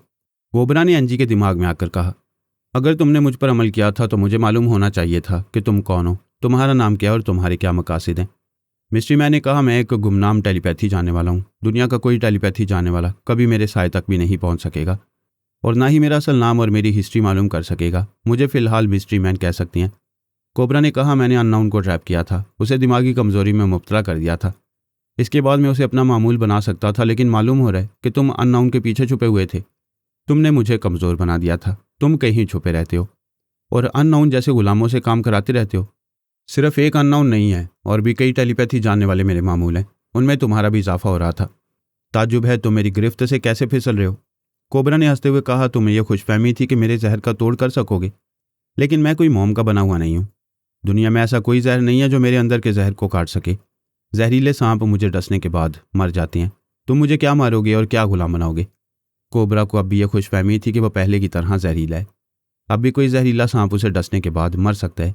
सोनिया ने मुख्तसर से तनवीम अमल के दौरान में उसके अंदर ये बात अच्छी तरह नक्श कर दी थी कि वो आइंदा मामूली जहरीले सांप से भी दूर रहेगा, वरना किसी सांप ने उसे डस दिया तो वो फ़ौरन ही तड़प तड़प कर मर जाएगा। वैसे वो खुद को जहरीला समझता रहेगा और दूसरों पर दहशत तारी करने के लिए अपने आप को जहरीला कहता रहेगा। मिस्ट्री मैन भी यही समझ रहा था कि उसके जहर का तोड़ करने में नाकामी हुई है। वो जहरीला था, जहरीला है और जहरीला रहेगा। मिस्ट्री मैन उससे मायूस हो गया। उसने कहा, कोबरा वाकई तुम जहरीले कोबरा हो। मुझे पहली बार नाकामी हुई है, वरना मैं अब तक कई टेलीपैथी जानने वालों को अपना मामूल बना चुका हूँ। आइंदा कभी तुम मेरी गिरफ्त में आओगे तो मैं तुम्हें हिप्नोटाइज करने में वक्त ज़ाया नहीं करूँगा, फ़ौरन गोली मार दूंगा। फिलहाल इतना तो मालूम हो चुका है कि तुम अपनी नई नवेली दुल्हन को छोड़कर होटल से भाग गए हो, लेकिन लंदन में कहीं मौजूद हो। मैं तुम्हें इस शहर से बाहर नहीं जाने दूंगा, यहीं तुम्हें ताबूत में सुलाऊंगा। वो हंसते हुए बोला, राही गुजर जाता है, कुत्ता उस पर भौंकता रह जाता है। तुम भी भौंकते रहो, मैं जा रहा हूँ। एंजी ने कहा, तुम सब आपस में लड़ रहे हो, लेकिन मेरा कसूर क्या है। मैं तुम्हारी बीवी हूँ, तुम्हें दिलो जान से चाहने लगी हूँ। क्या तुम हमेशा के लिए मुझे छोड़कर जा रहे हो? क्या मैं तुम्हारे साथ ज़िंदगी नहीं गुजार सकूंगी? कोबरा ने कहा, मेरी जान, मुझे अफसोस है, तुम मुझे बहुत अच्छी लगती हो, मगर तुमसे ज़्यादा मुझे अपनी सलामती अजीज़ है। तुम्हारा साया भी मेरी ज़िंदगी पर पड़ेगा तो मिस्ट्री मैन फिर कभी तुम्हारे ज़रिए मुझे दबोच लेगा। सॉरी एंजी, औरतें और मोहब्बत करने वाली औरतें हज़ारों मिलती हैं, लेकिन ज़िंदगी सिर्फ एक बार मिलती है। अपनी बदनसीबी पर कुड़ती रहो, मैं जा रहा हूँ। वो चला गया। एंजी उसे आवाज़ें देती रही, मगर उसकी तरफ से कोई जवाब नहीं मिला। मिस्ट्री मैन को यकीन हो गया कि वो खुदगर्ज और बेमुरव्वत है। अपनी सलामती की खातिर एंजी को ठुकरा चुका है, अब उसे कभी राब्ता नहीं करेगा। मिस्ट्री मैन भी मायूस होकर एंजी के दिमाग से चला गया। चीन में बाबा साहिब का इदारा कायम हो चुका था। कई मील तक फैले हुए वसीओरीज अहाते के अंदर कई इमारतें तैयार हो चुकी थीं और कई तैयारी के मराहिल में थीं। सबसे पहले यूनिवर्सिटी, मेडिकल कॉलेज और हॉस्टल की 4 दीवारियां कायम की गई थीं। मेडिकल और साइंसी शोबों की ज़रूरियात के मुताबिक जदीद मशीनें और आलात नस्ब किए गए थे। School, college, gymnasium, health club, सुराग रसानी की तालीम और तरबियत के शोबे, जदीद असले का इस्तेमाल और मार्शल आर्ट के ट्रेनिंग सेंटर वगैरह कायम हो चुके थे। वहाँ बाबा साहिब के इदारे के कई माहिरीन को फ्रांस से बुलाया गया। मुकामी चीनी मुसलमान माहिरीन भी थे। जनाब अब्दुल्ला वास्ती हेड ऑफ द डिपार्टमेंट थे। अली तैमूर, फहमी, दलेर अफरीदी, लिली मारी और अहमद ज़ुबैरी वहाँ अहम अहदेदारों की हैसियत से फ़राइज़ अंजाम दे रहे थे। इस दौरान में तकरीबन 30 चीनी फ़ौजी अफसरान और सरकारी अहदेदारान ने जनाब अब्दुल्ला वास्ती के हाथों इस्लाम कबूल किया था। वहाँ के चीनी तालबात और तलबा मुख्तलिफ शोबों में दाखिला हासिल करके तालीम और तरबियत हासिल कर रहे थे। मिस्ट्री मैन और अमरीकी टेलीपैथी जानने वाला नंबर 4 इस कोशिश में थे कि बाबा साहिब के इस नए इदारे में दाखिल हो सकें। दाखिले का एक ही तरीका था, वो नौजवान तालिबात और तलबा के दिमागों में घुसकर उन्हें आलाकार बना सकते थे। उनके ज़रिए वहाँ के एक अहम शोबे के मुतल्लिक मालूमात हासिल कर सकते थे और वक्ते ज़रूरत वहाँ तकरीबी कार्रवाइयाँ कर सकते थे, और वो यही कर रहे थे। इसके नताइज बाद में सामने आने वाले थे। अभी मैं अपनी दास्तान को सोनिया की तरफ रखना चाहता हूँ। वो बड़ी फुर्सत से दिन रात गुजार रही थी। कभी ख्याल ख्वानी के ज़रिए अपने बेटे किबरिया और बेटी आला बीबी से बातें करती थी। वो दोनों बाबा साहिब के दायरे में तालीम और तरबियत हासिल कर रहे थे। सोनिया भी अक्सर ख्याल ख्वानी के ज़रिए उनके दिमागों में जाकर हाजिर दिमागी की तरबियत देती थी। उन्हें अमली तौर पर समझाती थी कि कभी अचानक तवक्को के खिलाफ कोई दुश्मन नाजिल हो जाए तो पलक झपकते ही किस तरह बदहवासी पर काबू पाकर अपना बचाव करना चाहिए। बातें बनाने का फ़न आना चाहिए। इसमें महारत हासिल हो जाए तो हंसते बोलते बातें बनाते हुए दुश्मनों को गुमराह भी किया जा सकता है और उनके अंदर की बातें भी उगलवाई जा सकती हैं। सोनिया ने जनाब तबरेज़ी से दरख्वास्त की थी कि उन दोनों को मशीन के ज़रिए टेलीपैथी ना सिखाई जाए। वह सिलसिले में आला बीबी और किबरिया पर खुसूसी तवज्जो दें और उन्हें कुदरती तरीक़ों से ये लम सिखाएँ। वो दोनों जुड़वां थे। 5 मिनट के वक्फे से एक ही दिन पैदा हुए थे। उन्होंने 14 बरस की उम्र से टेलीपैथी का इल्म सीखना शुरू किया था। अब 15 बरस के हो गए थे। बड़ी जहानत और मुस्तकिल मिजाजी से सीखने के मुश्किल मराहिल से गुजरते जा रहे थे। 1.5 बरस का अरसा गुजर चुका था। वो ख्याल ख्वानी करने लगे थे। इस सिलसिले में जिस तरह हाजिर दिमागी लाजमी होती है और जिस तरह ख्याल ख्वानी के मुख्तलिफ हथकंडे आजमाए जाते हैं, वो सब सोनिया उन्हें सिखा रही थी। मैं भी उन्हें बहुत कुछ बताता रहता था। वो अपने बच्चों से फुर्सत पाकर दुश्मनों की खबर लेती रहती थी। उसने तमाम मुखालिफ टेलीपैथी जाने वालों को एक दूसरे से लड़ाना शुरू कर दिया था। इसकी खातिर ख्वाह नताइज सामने आ रहे थे।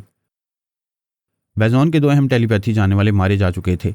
उसने जाउकॉम कोबरा और मिस्ट्री मैन के 2 मातियत टेलीपैथी जाने वाले अननाउन और कैरी ग्रांट के दिमागों में जगह बना ली थी। वो तमाम दुश्मन सोनिया की इस कामयाबी से बेखबर थे। उसने फुर्सत से ख्याल फनी करते हुए पहले कोबरा की खबर ली।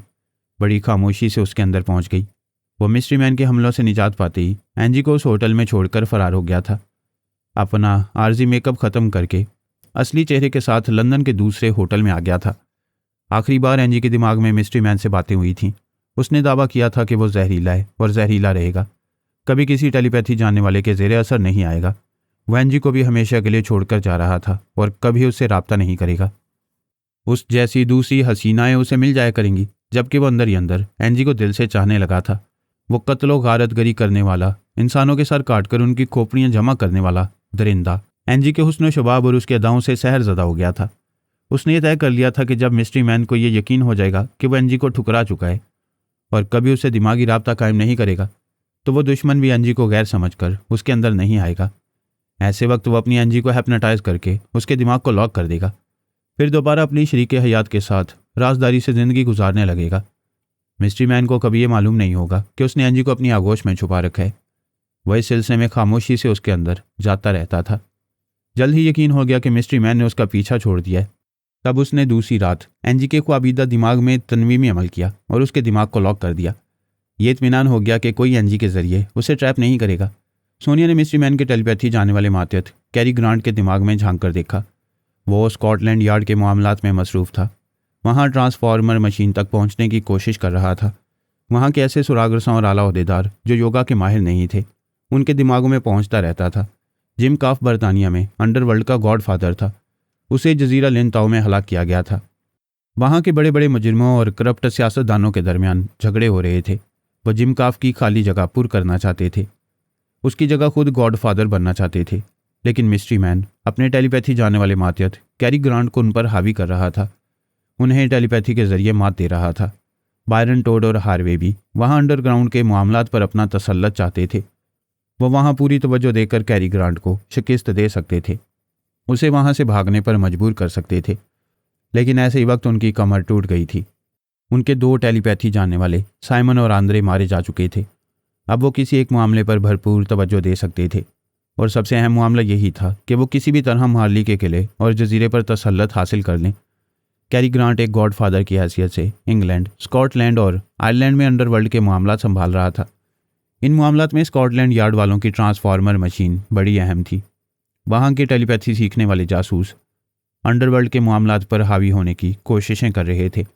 हमारी तरफ से पोरस वहाँ के मामलात में मसरूफ़ रहता था। टेलीपैथी जाने वाले 3J उसके मामूल थे। उनके ज़रिए वहाँ के अंदरूनी हालात मालूम होते रहते थे।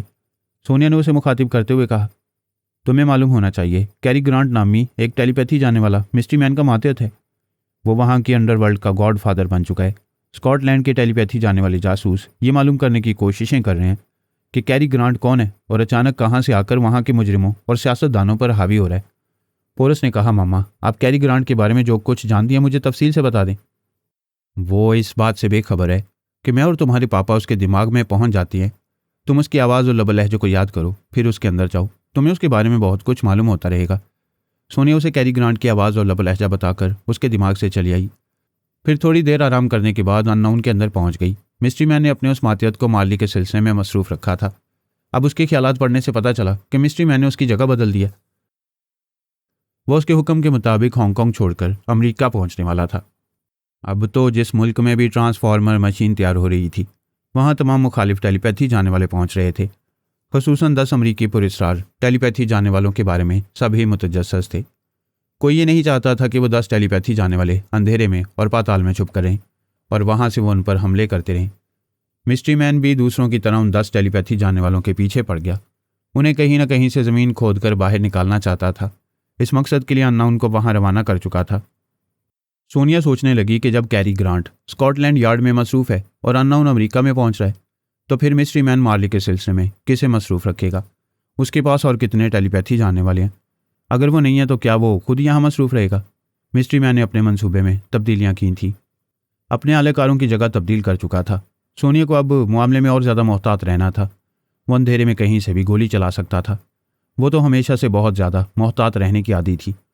उसने किले में पहुंचते ही पहले ऐसी 3 कनीज़ों को डमी बनाने के लिए मुंतखब किया जो कद्दो कामत और डील डोल के एतबार से मार्ली से मुशाबहत रखती थी। अब से बहुत पहले वो इस किले में मार्ली के अंदर मौजूद रही थी। उसी वक्त उसने इन तीनों कनीज़ों का इंतखाब किया था। अपने मातियतों को हदायत दी थी कि इनके दिमागों में मौजूद रहकर इन्हें मार्ली के तौर तरीके और नाजो अंदाज सिखाते रहें। इस किले में ऐसी बिल्लियाँ भी होनी चाहिए जो मार्ली की बिल्ली मानों से मुशाबहत रखती हो। ऐसी एहतियाती और हिफाजती तदाबीर पर बहुत पहले से अमल होता आ रहा था। सोनिया ने बड़ी राजदारी से एक कनीज़ के चेहरे पर मार्ली का मास्क लगाया, उस चेहरे की नोक पलक दुरुस्त कराई। उसने किले के इंचार्ज को हुक्म दिया कि आधी रात के बाद किले के हेलीपैड की तरफ किसी को नहीं जाना चाहिए। मेरी एक कनीज़ एक ख़ास मकसद के लिए हेलीकॉप्टर के ज़रिए यहाँ से जाने वाली है। रात को किले के उस हिस्से में तारीकी रहेगी। उसके अहकामात की तामील की गई। वो आधी रात को नकाब में छुपकर सिक्योरिटी अफसर के साथ हेलीकॉप्टर के ज़रिए किले से बाहर चली गई। एक दमी मार्ली अपनी बिल्ली के साथ अपने महल में मौजूद थी। किसी को शुबा नहीं हुआ कि मार्ली सोनिया वहाँ से जा चुकी है। कोबरा, मिस्ट्री मैन और बायरन टोर वगैरह अपने आलाकारों के ज़रिए वहाँ से उस किले की निगरानी करते रहते थे। वो अब तक अंदर पहुँचने में कामयाब नहीं हुए थे, मगर उम्मीद थी कि उन्हें इस किले और वहाँ के अहम अफराद के अंदर पहुँचने का मौका ज़रूर मिलेगा। उनके आलाकारों ने आधी रात के बाद एक हेलीकॉप्टर को किले के अंदर से बुलंद होकर बाहर कहीं जाते हुए देखा। वो सब अपने अपने टेलीपैथी जानने वाले आकाओं से रब्ता करने लगे। उन्हें बताने लगे कि अभी अभी एक हेलीकॉप्टर किले के अंदर से परवाज़ करता हुआ कहीं गया है। वो इतला देने वाले ये नहीं जानते थे कि उस हेलीकॉप्टर में कौन गया और कहाँ गया है। सभी दुश्मन सोच में पड़ गए। ये सब जानते थे कि मार्ली अपने 2 सीटर हवाई जहाज़ में सफ़र करती है और उसके काबिल एतमाद बॉडीगार्ड्स हेलीकॉप्टर के ज़रिए हांगकांग आते जाते हैं। दुश्मनों ने पिछले दिनों मार्ली को हलाक करने के लिए उस 2 सीटर हवाई जहाज़ को तबाह कर दिया था। मार्ली फ़िलहाल हेलीकॉप्टर में ही सफ़र कर सकती थी। उन्हें यकीन हो गया कि मार्ली अब आधी रात को कहीं बाहर गई है। वो सब ख्याल ख्वानी के ज़रिए मालूम करने लगे कि वह हेलीकॉप्टर कहाँ गया है। वो जजीरा लिन और हांगकांग की सरकारी और प्राइवेट फ्लाइंग कंपनियों के अहम अफराद के अंदर घुसकर उनके ख्यालात पढ़ने लगे। पता चला वो हेलीकॉप्टर वहाँ के किसी हेलीपैड पर नहीं आया, किसी दूसरे छोटे बड़े जजीरे में भी नहीं गया। इस तरह ये बात समझ में आती थी कि हेलीकॉप्टर किसी वीरान इलाके में गया है। सुबह होने से पहले उन आलाकारों ने इतला दी कि वह हेलीकॉप्टर किले में वापस आ गया है। मिस्ट्री मैन, कोबरा और बायरन टोर वगैरह फ़ोन के ज़रिए किले के इंचार्ज से बातें करने लगे। मार्ली से फ़ोन पर बातें करने की फरमाइश करने लगे।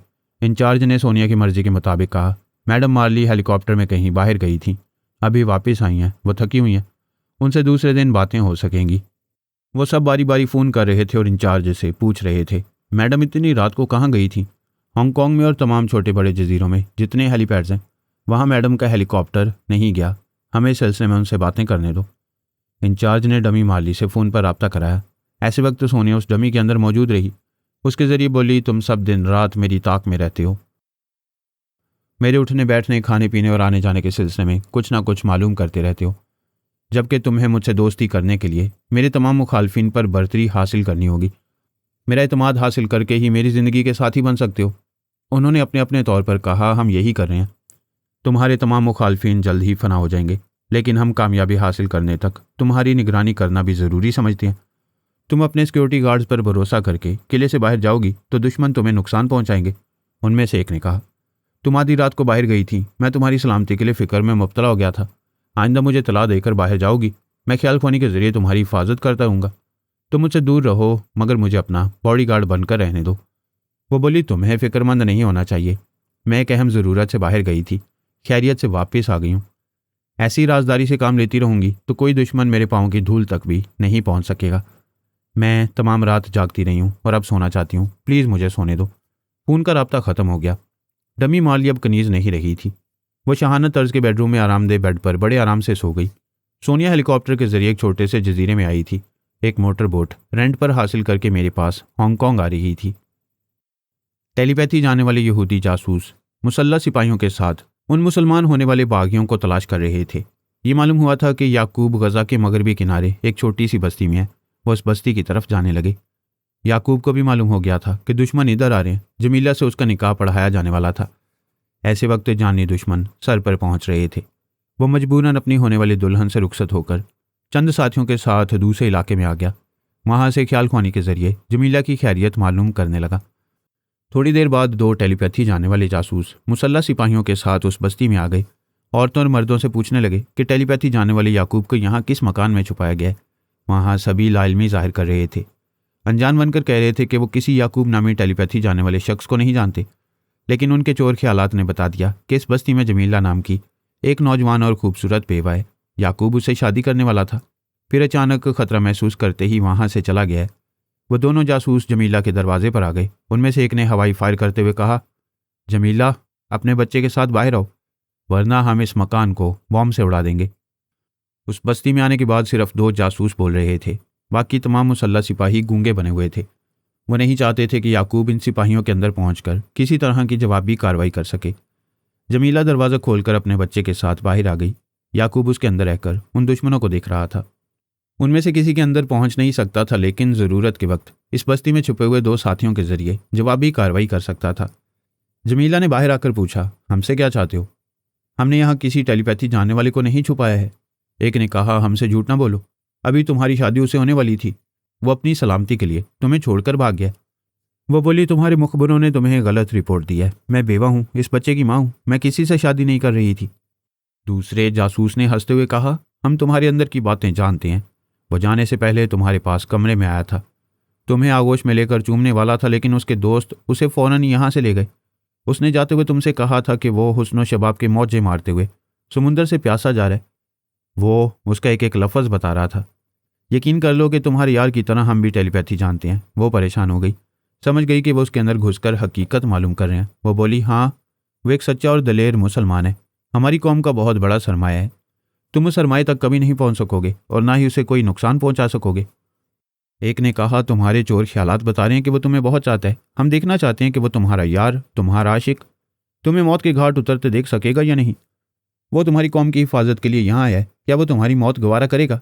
दूसरे ने कहा, वो इस वक्त तुम्हारे अंदर रहकर हमारी बातें सुन रहा होगा। हम उसे कहते हैं कि हमसे गुफ्तगू करे। एक ने कहा, याकूब, हम तुम्हारी होने वाली दुल्हन और इस बच्चे को मार डालेंगे।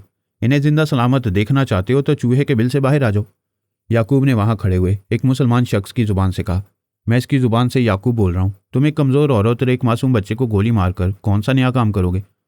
तुम लोग आए दिन बेगुनाह मुसलमान औरतों, बच्चों और बूढ़ों पर जुल्म और सितम ढाते रहते हो, उन्हें हलाक करते रहते हो। अभी सिर्फ एक औरत और एक बच्चे को हलाक करने की धमकी ना दो। ये धमकी नहीं है और ये कोई आम औरत नहीं है, तुम्हारी महबूबा है, तुम्हारी होने वाली दुल्हन है। क्या एक दुल्हन की मौत चाहोगे? ऐसी दुल्हन जिसके अंदर बच्चे के लिए ममता भी है। क्या एक माँ अपने बच्चे को तड़प तड़प कर दम तोड़ते हुए देख सकेगी? जमीला ने अपने लिबास के अंदर से एक भरा हुआ रिवॉल्वर निकाल लिया, फिर ललकारते हुए कहा, मेरे बच्चे को कुछ हुआ तो तुम में से किसी को जिंदा नहीं छोड़ूंगी। एक ने हंसते हुए कहा, हम तुम्हारे चोर ख्यालात से पहले ही मालूम कर चुके थे कि तुमने अपने लिबास में रिवॉल्वर छुपा कर रखा है। तुम्हारा रिवॉल्वर तुम्हें ही मारेगा, हमारा कुछ नहीं बिगड़ेगा। तमाम मुसल्लह सिपाहियों ने उन माँ बेटे को गन पॉइंट पर रख लिया था। याकूब ने कहा, तुम लोगों ने अगर एक भी गोली चलाई तो बहुत बड़ी गलती करोगे। मैं तुम्हारे आला ओहदेदारों को जिंदा नहीं छोड़ूंगा। गोली चलाने से पहले अपने बड़ों से पूछो क्या वो मरना चाहते हैं।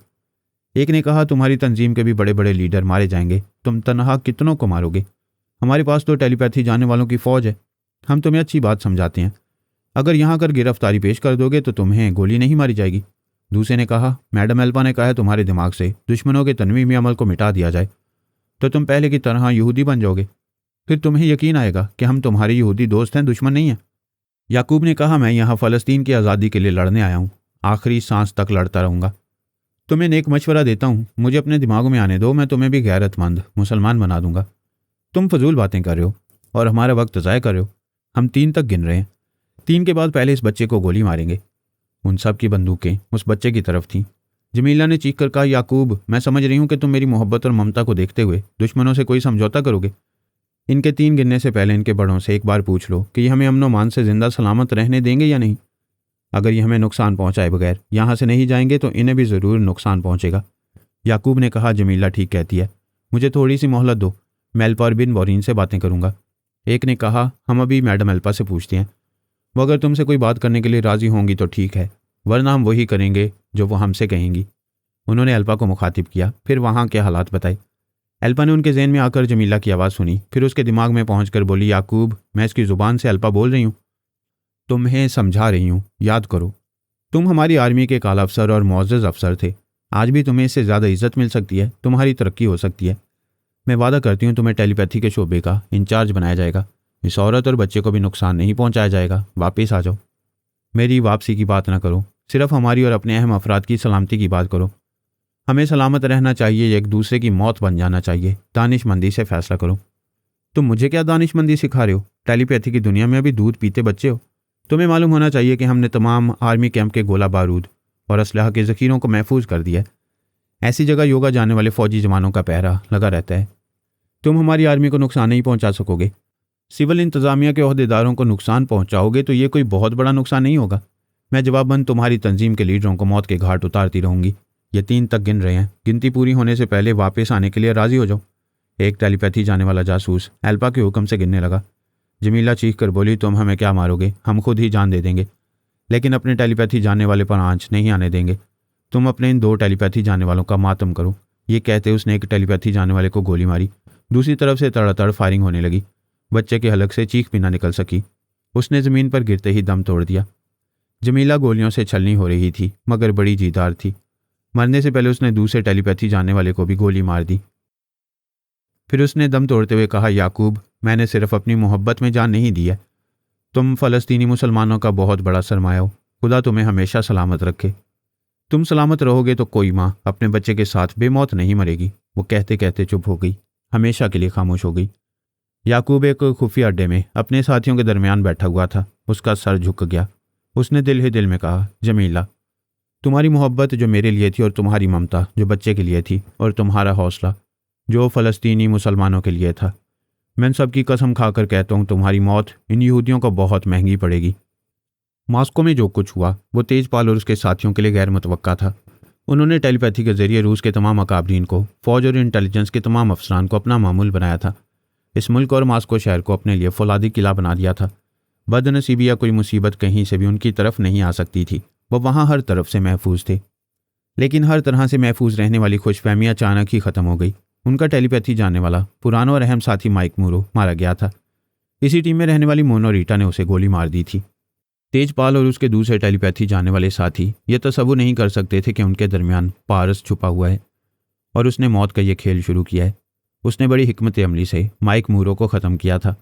मोनो रीटा की असूल पसंदी और गुस्से से फ़ायदा उठाया था। उसका शौहर बेजोन और तेजपाल वगैरह सभी जानते थे कि वो औरत ज़ात की बेइज्जती पसंद नहीं करती है। पारस ने उसकी ज़ुबान से ये कहलवाया था कि तेजपाल उसे अपनी बीवी नहीं बनाएगा, उसे अपनी दाश्ता समझेगा, या कोई भी उसकी इज्जत से खेलना चाहेगा वो उसे गोली मार देगी। उसने माइक मूरो को गोली मारने की धमकी दी थी। उधर करोना अपनी मक्कारी से तेजपाल को फांस रही थी, मगर उससे शादी नहीं करना चाहती थी। ऐसे वक्त उसे पारस याद आता था। उसने तन्हाई में उसे बर्दाश्त कर लिया था और यह तय कर लिया था कि वही उसकी ज़िंदगी का पहला और आखिरी मर्द है। कोई बुरा वक्त आने पर वो उसे याद करती थी। सोचती थी कि वो पागल उसे छोड़कर कहाँ भाग गया है। यकीन से कहती थी कि वो उसके बुरे वक्त में काम आता रहा है, आइंदा भी काम आएगा। उसने ख्वाब में आकर करोना से कहा कि वो उसके काम आएगा और सुबह होने से पहले उसकी मुसीबत टल जाएगी। दूसरी सुबह तेजपाल से उसकी शादी नहीं होगी। दूसरी सुबह होने से पहले ही उसने बंगले के सामने माइक मूरो और मोनो रीटा की लाशें देखी। हैरान होकर सोचने लगी कि वो पागल खाने से आने वाला उसका शौहर ना जाने कहाँ गुम हो गया, मगर अब भी जो कहता है वही करता है। उसने कोरोना को उस माइक मूरो से निजात दिलाई है जिसने उसे हैप्नोटाइज किया था और उसे अपनी मामूल बना लिया था। माइक मूरो के मरते ही वो उसके तनवीमी अमल से आज़ाद हो गई थी। वो अपने बेडरूम में आकर बेचैनी से सोचने लगी, अब मेरी यही कोशिश होनी चाहिए कि तेजपाल और उसका कोई भी साथी उसे ना अपनी गिरफ्त में रख सके और ना ही उसे अपनी मामूल बना सके। उससे बचाव का एक ही रास्ता सुझाई दे रहा था कि वो इस बंगले से फरार होकर कहीं रुपोश हो जाए। दुश्मन उसके दिमाग में आएंगे तो वो सांस रोककर उन्हें भगाती रहेगी, किसी खुफिया पनाहगाह में रहकर वहाँ के अहम अफराद को अपना मामूल बनाती रहेगी। यूँ भी उनका एक अहम टेलीपैथी जानने वाला जोसेफ विस्की अपनी लाइल्मी में उसका मामूल बना हुआ था। वो उसके ज़रिए दूसरों को भी ट्रैप कर सकती थी और इसी तरीक़ेकार के मुताबिक वहाँ रहकर एक नुमाया मुकाम हासिल कर सकती थी। बंगले के बाहर माइक मूरो और मोनो रीटा की लाशें पड़ी हुई थीं। तेजपाल, उसके तमाम साथी, आर्मी और इंटेलिजेंस के आला अफसरान वहाँ पहुँच रहे थे। वो अपने साथी की मौत के सिलसिले में परेशान थे और आर्जी तौर पर कोरोना को भूले हुए थे। वो इस मौका से फ़ायदा उठाकर वहाँ से जा सकती थी मगर ना जा सकी। पारस ने उसके जहन पर कब्जा जमा लिया। वो आहिस्ता आहिस्ता चलती हुई बेड के पास आई, फिर थके हुए अंदाज में बैठ गई। उसे जमाही आने लगी। वह बिस्तर पर लेटकर सोचने लगी, ये मुझे क्या हो रहा है? मैं यहाँ से फ़रार होना चाहती थी लेकिन बेख्तियार यहाँ कर लेट गई हूँ। वो परेशान होकर सोचने लगी, क्या तेजपाल या उसका कोई साथी मेरे अंदर आ गया है? मैं उसे महसूस नहीं कर रही हूँ। मुझे माइक मूरो के तनवीमी अमल से निजात मिली थी मगर फिर उनके शिकंजे में आने वाली हूँ, यही सब सोचते सोचते उसकी आंखें बंद हो गईं। वो गहरी नींद में डूबती चली गई। तब उसने ख्वाब में अपने पागल शौहर को देखा। वो पूछ रहा था, तुम यहाँ से क्यों भागना चाहती हो? वो बोली, मैं यहाँ रहूंगी तो वो मुझे कैदी बना कर रखेंगे। माइक मूरो मर चुका है। आइंदा तेजपाल मुझे अपनी मामूल और कनीज बना लेगा। जब तक मैं हूं तुम्हें कोई अपने ज़ेरे असर नहीं ला सकेगा। तुम झूठे हो, धोखेबाज हो, मुझे छोड़कर भाग गए हो। मैं अपने मजाज के खिलाफ तुम्हारी बीवी बन गई। तुम्हें शर्म आनी चाहिए, तुम मुझसे मुंह छुपाए फिर रहे हो। तेजपाल मेरे बदन को हाथ लगाएगा तो क्या तुम्हें अच्छा लगेगा? क्या तुम्हारी गैरत इसे गवारा करेगी? वो बोला, मेरी गैरत को ना ललकारो, वरना मैं अभी आकर तेजपाल के कदमों में गिर पड़ूंगा। उससे गिड़गिड़ा कर तुम्हारी इज्जत की भीख मांगूंगा। वो गुस्से से बोली, क्या तुम मर्द हो? क्या इस तरह दुश्मन के कदमों में गिरकर मेरी इज्जत और सलामती की भीख मांगोगे तो भीख मिल जाएगी? मैं अब तक तुम्हारी मुसीबतों में काम आता रहा हूँ, तुम्हारी मुश्किलें आसान करता रहा हूँ। मुझे टेलीपैथी नहीं आती, दुश्मनों से लड़ना नहीं आता। मैं दुश्मन के सामने हाथ जोड़कर रिहाई दिलाऊंगा, फिर तुम्हें अपने साथ उफक के उस पार चला जाऊंगा। वहाँ हम बच्चे पैदा करते रहेंगे। तुम बकवास करके मेरा वक्त ज़ाय कर रहे हो। दुश्मन यहाँ आकर मुझे कैदी बना लेंगे। मैं जा रही हूँ। उसने ख्वाब में देखा कि वो जाना चाहती थी, मगर बेख्तियार बिस्तर पर आकर लेट गई। फिर उसकी आंखें बंद हो गई थीं। वो ये सब कुछ ख्वाब में देख रही थी, जबकि हकीकतन ऐसा हो रहा था। पारस ने उस पर एक मुख्तसर सा तनवीमी अमल किया। उसके दिमाग में ये बातें नक्श की कि वो योगा की माहिर है, लेकिन तेजपाल और उसके साथियों की सोच की लहरों को महसूस नहीं करती है। वो उनकी मामूल है और हमेशा रहेगी। ऐसे ख्यालात पढ़कर तेजपाल वगैरह को यकीन हो जाएगा कि वह अब तक उनकी मामूल और महकूम है। इस यकीन के बाद उस पर दोबारा तनवीमी अमल नहीं करेंगे। वो उनके अहकामात पर अमल करती रहेगी। जो अहकामात उसके मजाज और उसके इरादों के खिलाफ होंगे उन पर अमल नहीं करेगी। पारस किसी न किसी बहाने उसे ऐसे अहकामात की तामील से बाज रखेगा और वो आज़ाद रहकर अपनी मर्जी के मुताबिक रफ्ता रफ्ता उन्हें खुद से कमतर बनाती रहेगी। पारस ने उसे तनवीमी नींद सोने के लिए छोड़ दिया।